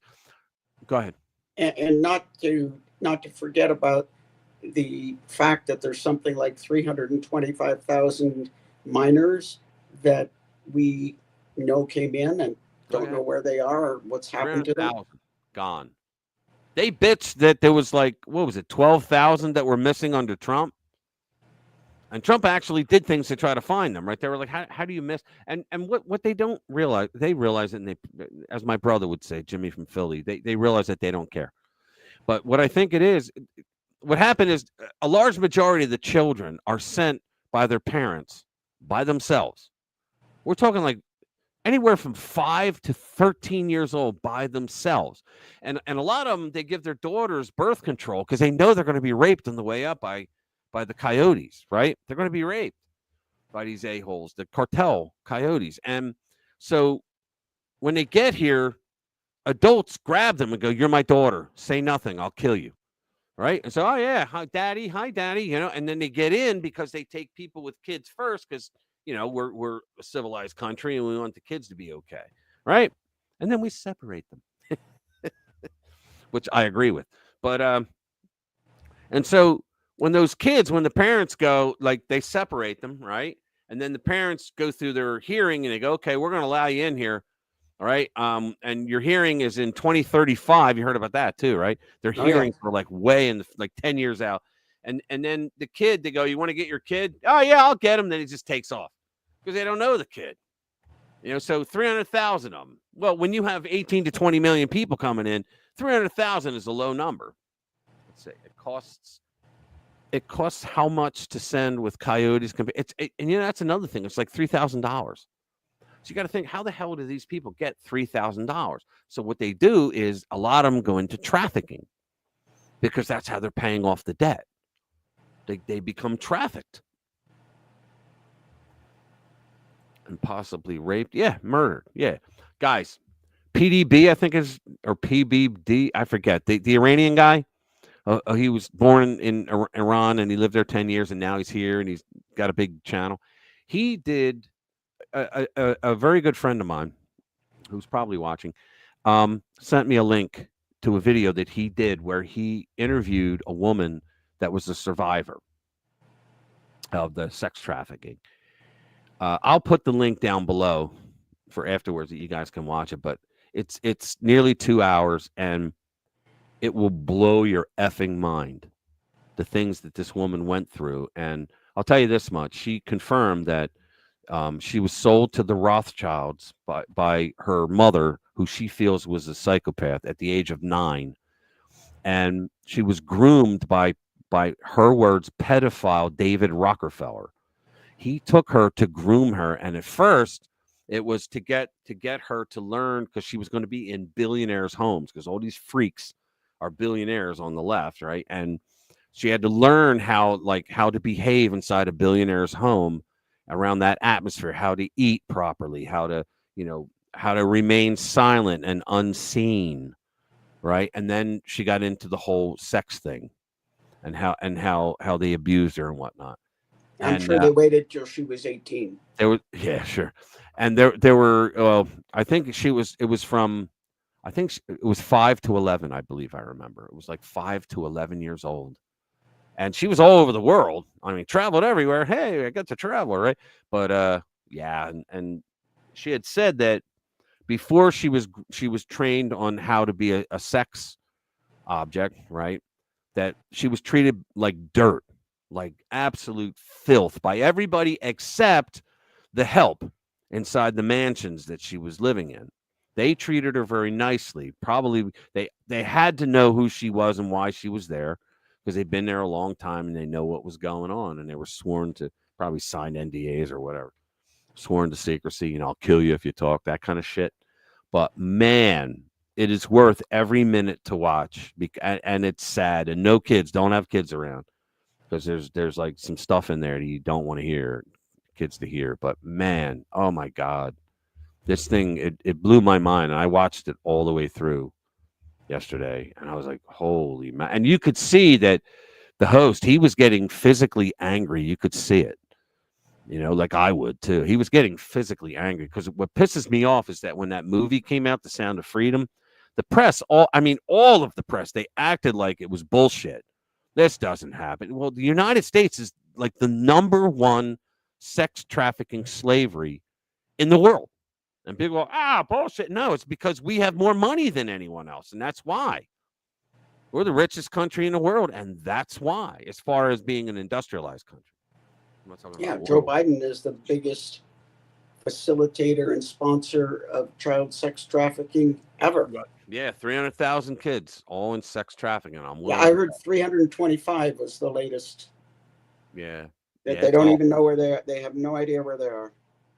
Yeah. Yeah, it's crazy, man. That shit is just crazy. All right. Well, there's going to be tit for tat with the Mexican president. So. And did you hear? I guess Justin Trudeau is kind of sweating and looking to kiss the ring, and Donald Trump pretty much hangs up on him. Yeah, he doesn't want to talk to him. That's funny. I think that's funny. Yeah, but I heard he's kissing his ass though. He's what? I heard he's kissing his ass because he doesn't want that tariff. Oh yeah, no, he's trying to. He's trying to kiss the ring, and he is. Trump just doesn't want to even talk to him. And you know what it is too? I think it's because he doesn't want the Canadians, the people who we've got some here. My favorite Canadian is here. It's Commander. And we got some others too. I love everybody here though. Hey, Chris, what's up, man? Good to see you. I didn't see you here if you were here earlier. What's up, brother? Yeah, so he doesn't want a MAGA movement up there. He doesn't want that kind of Canada first type thing. He doesn't want it, because then his whole regime thing is over.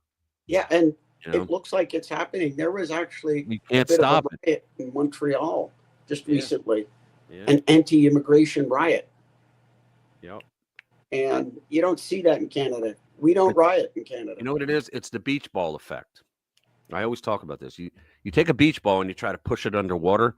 The people are the beach ball, and a regime is the person pushing it underwater. And what happens? There's constant pressure there because the people are constantly pushing back.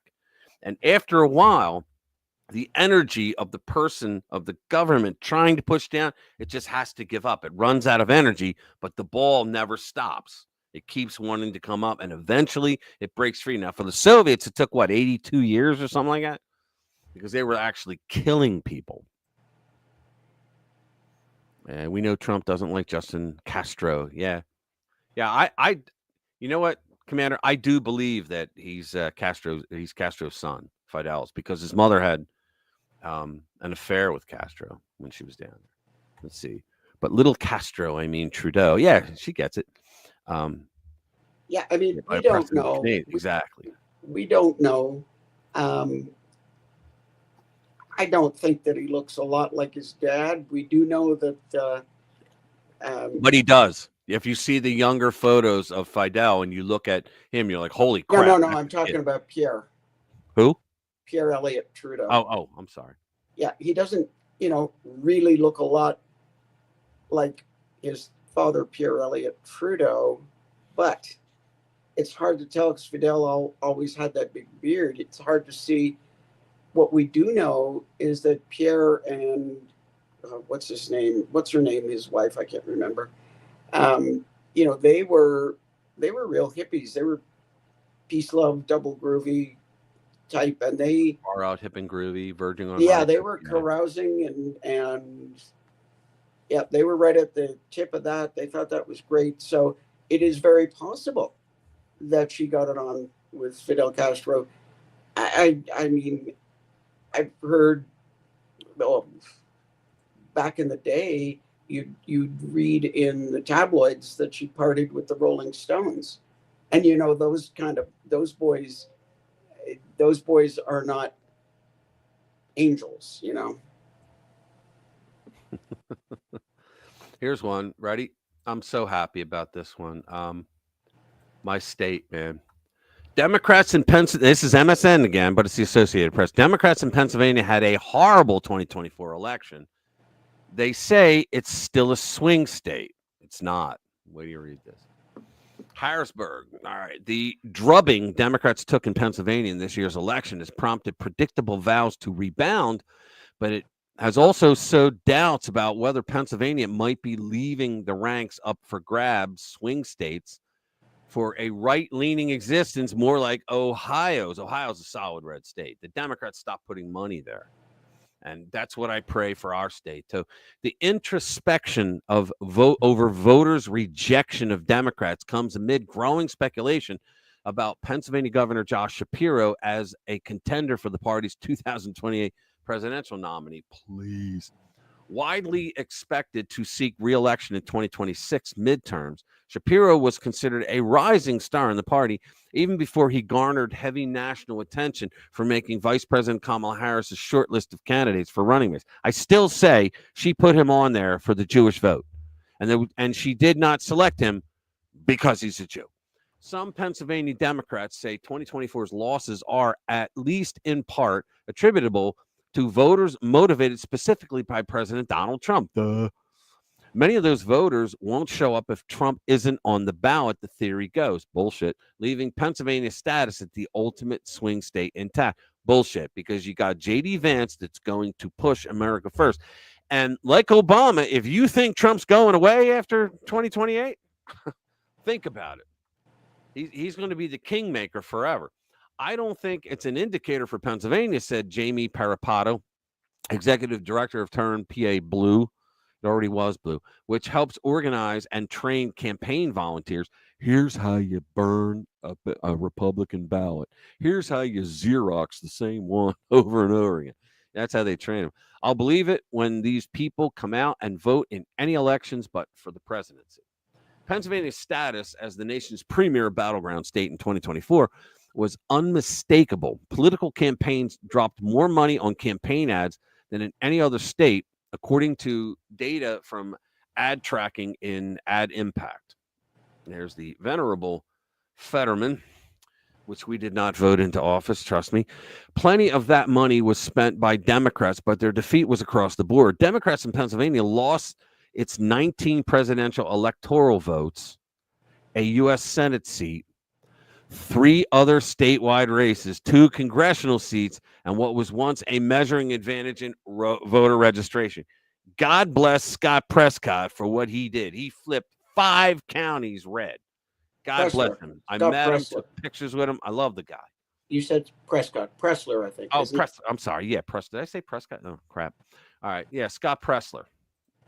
I have photos of me with him. He is right about one thing. I have to agree with him about one thing. What's that? A lot of this election, people were voting for Trump. People were not voting for the Republican Party, stuffed in the ass with rhinos. But here's the thing, though, Jade. With that in mind, you're correct about that. But with that in mind, they were smart enough to say we have to vote straight down ballot GOP because they know that if the Dems had either house of Congress, Trump was screwed. So in other words, you're right. They wanted Trump to win because they want his policies, and they went to the lengths of holding their nose and voting Republican. Yeah, that would be the next point. And then, but the big picture is it's not the Republicans pushing Trump. It's Trump pulling them like a cart. And he brought them along. And, what's going to happen in 2028, we'll see. Yeah. But I think they need to keep the Trump effect going.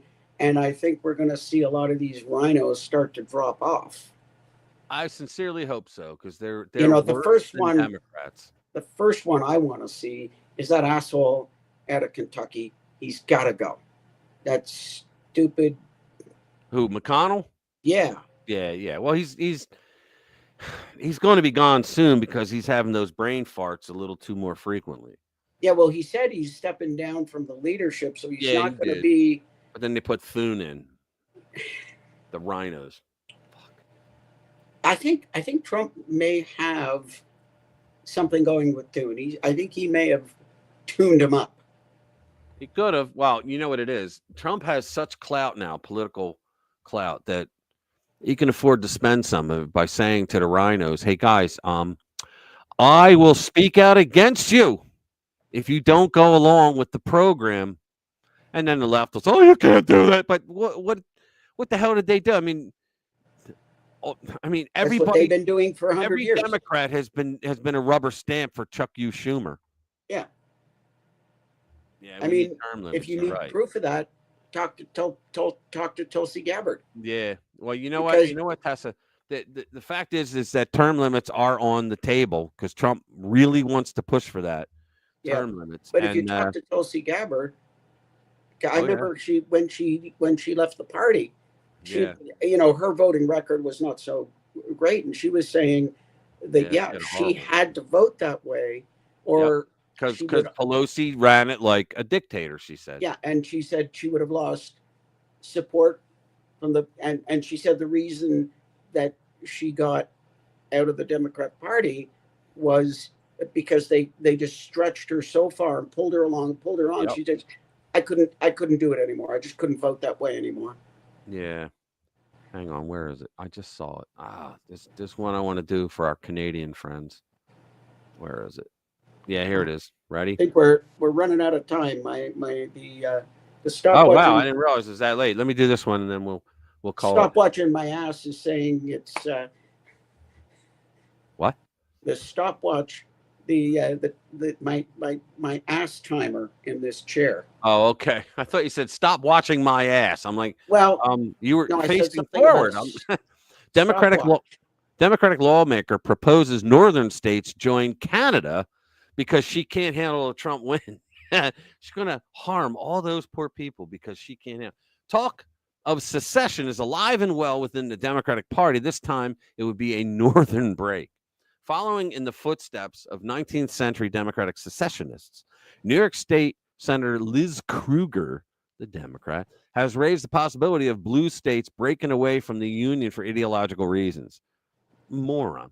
Krueger, a Manhattan pro-abortion activist, of course, who runs New York's Senate Finance Committee, recently told Politico, it's not unreasonable to think outside of the box. Okay. Krueger like other New York radicals, is concerned that the incoming Trump administration will make good on its campaign promises, including the successful enforcement of American immigration law in her state. Okay. Deporting criminal non-citizens and alleviating the strain they have placed on taxpayer-funded citizen resources. And she's against that. In September, Kruger told City and State New York that were Trump to win the election, she would suggest to Canada that instead of us all trying to illegally cross the border at night without them noticing, which is pretty hard because there's a lot of us, that they should instead agree to let us be the Southwest province, a new province of Canada. This is not a serious woman. Quote, I offered, even though I hadn't gotten agreement from other states yet, that I thought New York, Connecticut, Massachusetts, Vermont would combine and be a great new province as the Southeast province of Canada. Basically, everybody in these states are progressive Democrats. Oh, good Lord. Yeah, she's not a very serious person to be making dumbass statements like that. That is like seriously the dumbest thing that I have heard in a very, very long time. It's like that guy in the video. People have lost IQ points just for listening to it. That is the stupidest thing that I have ever heard. And everybody who was listening to you is now stupider. Is now stupider and less, not as well off. Yeah, that was great. Oh man, that was crazy. Hey guys, again, if you haven't already, please hit that like button. It helps us with the algorithm to get our message out to more people. Watch my videos; they're free. If you don't like it, the next one's free. Yeah, start watching my videos, guys. More, I know. And put likes on the videos too. Tell your friends though. Yeah, Don't put likes on the videos. Tell your friends though, please. Tell 10 friends about RPW Media. And come back next week with a friend, and eat turkey leftovers today and this weekend. There you go. Yeah. So we're gonna call it a night, guys. Thank you for spending time with us. 3 cool hours again. Love every one of you, except number 241. What a dick. Did you see that on my Facebook? I wrote, I have 331 Facebook friends. I love them all dearly, except number 241. What a dick. And everybody's writing in, I'm sorry, dude. I don't know what I did. It's pretty funny. But yeah, guys, thank you. Thank you very much for being here. Tessa, you got to come back. You're pretty awesome. Have a great weekend. Yeah, have a good time, guys. I'll see you guys. We'll talk to you later. See you next Friday. But look for my videos. And here we go. We're out. We're out, guys. See ya.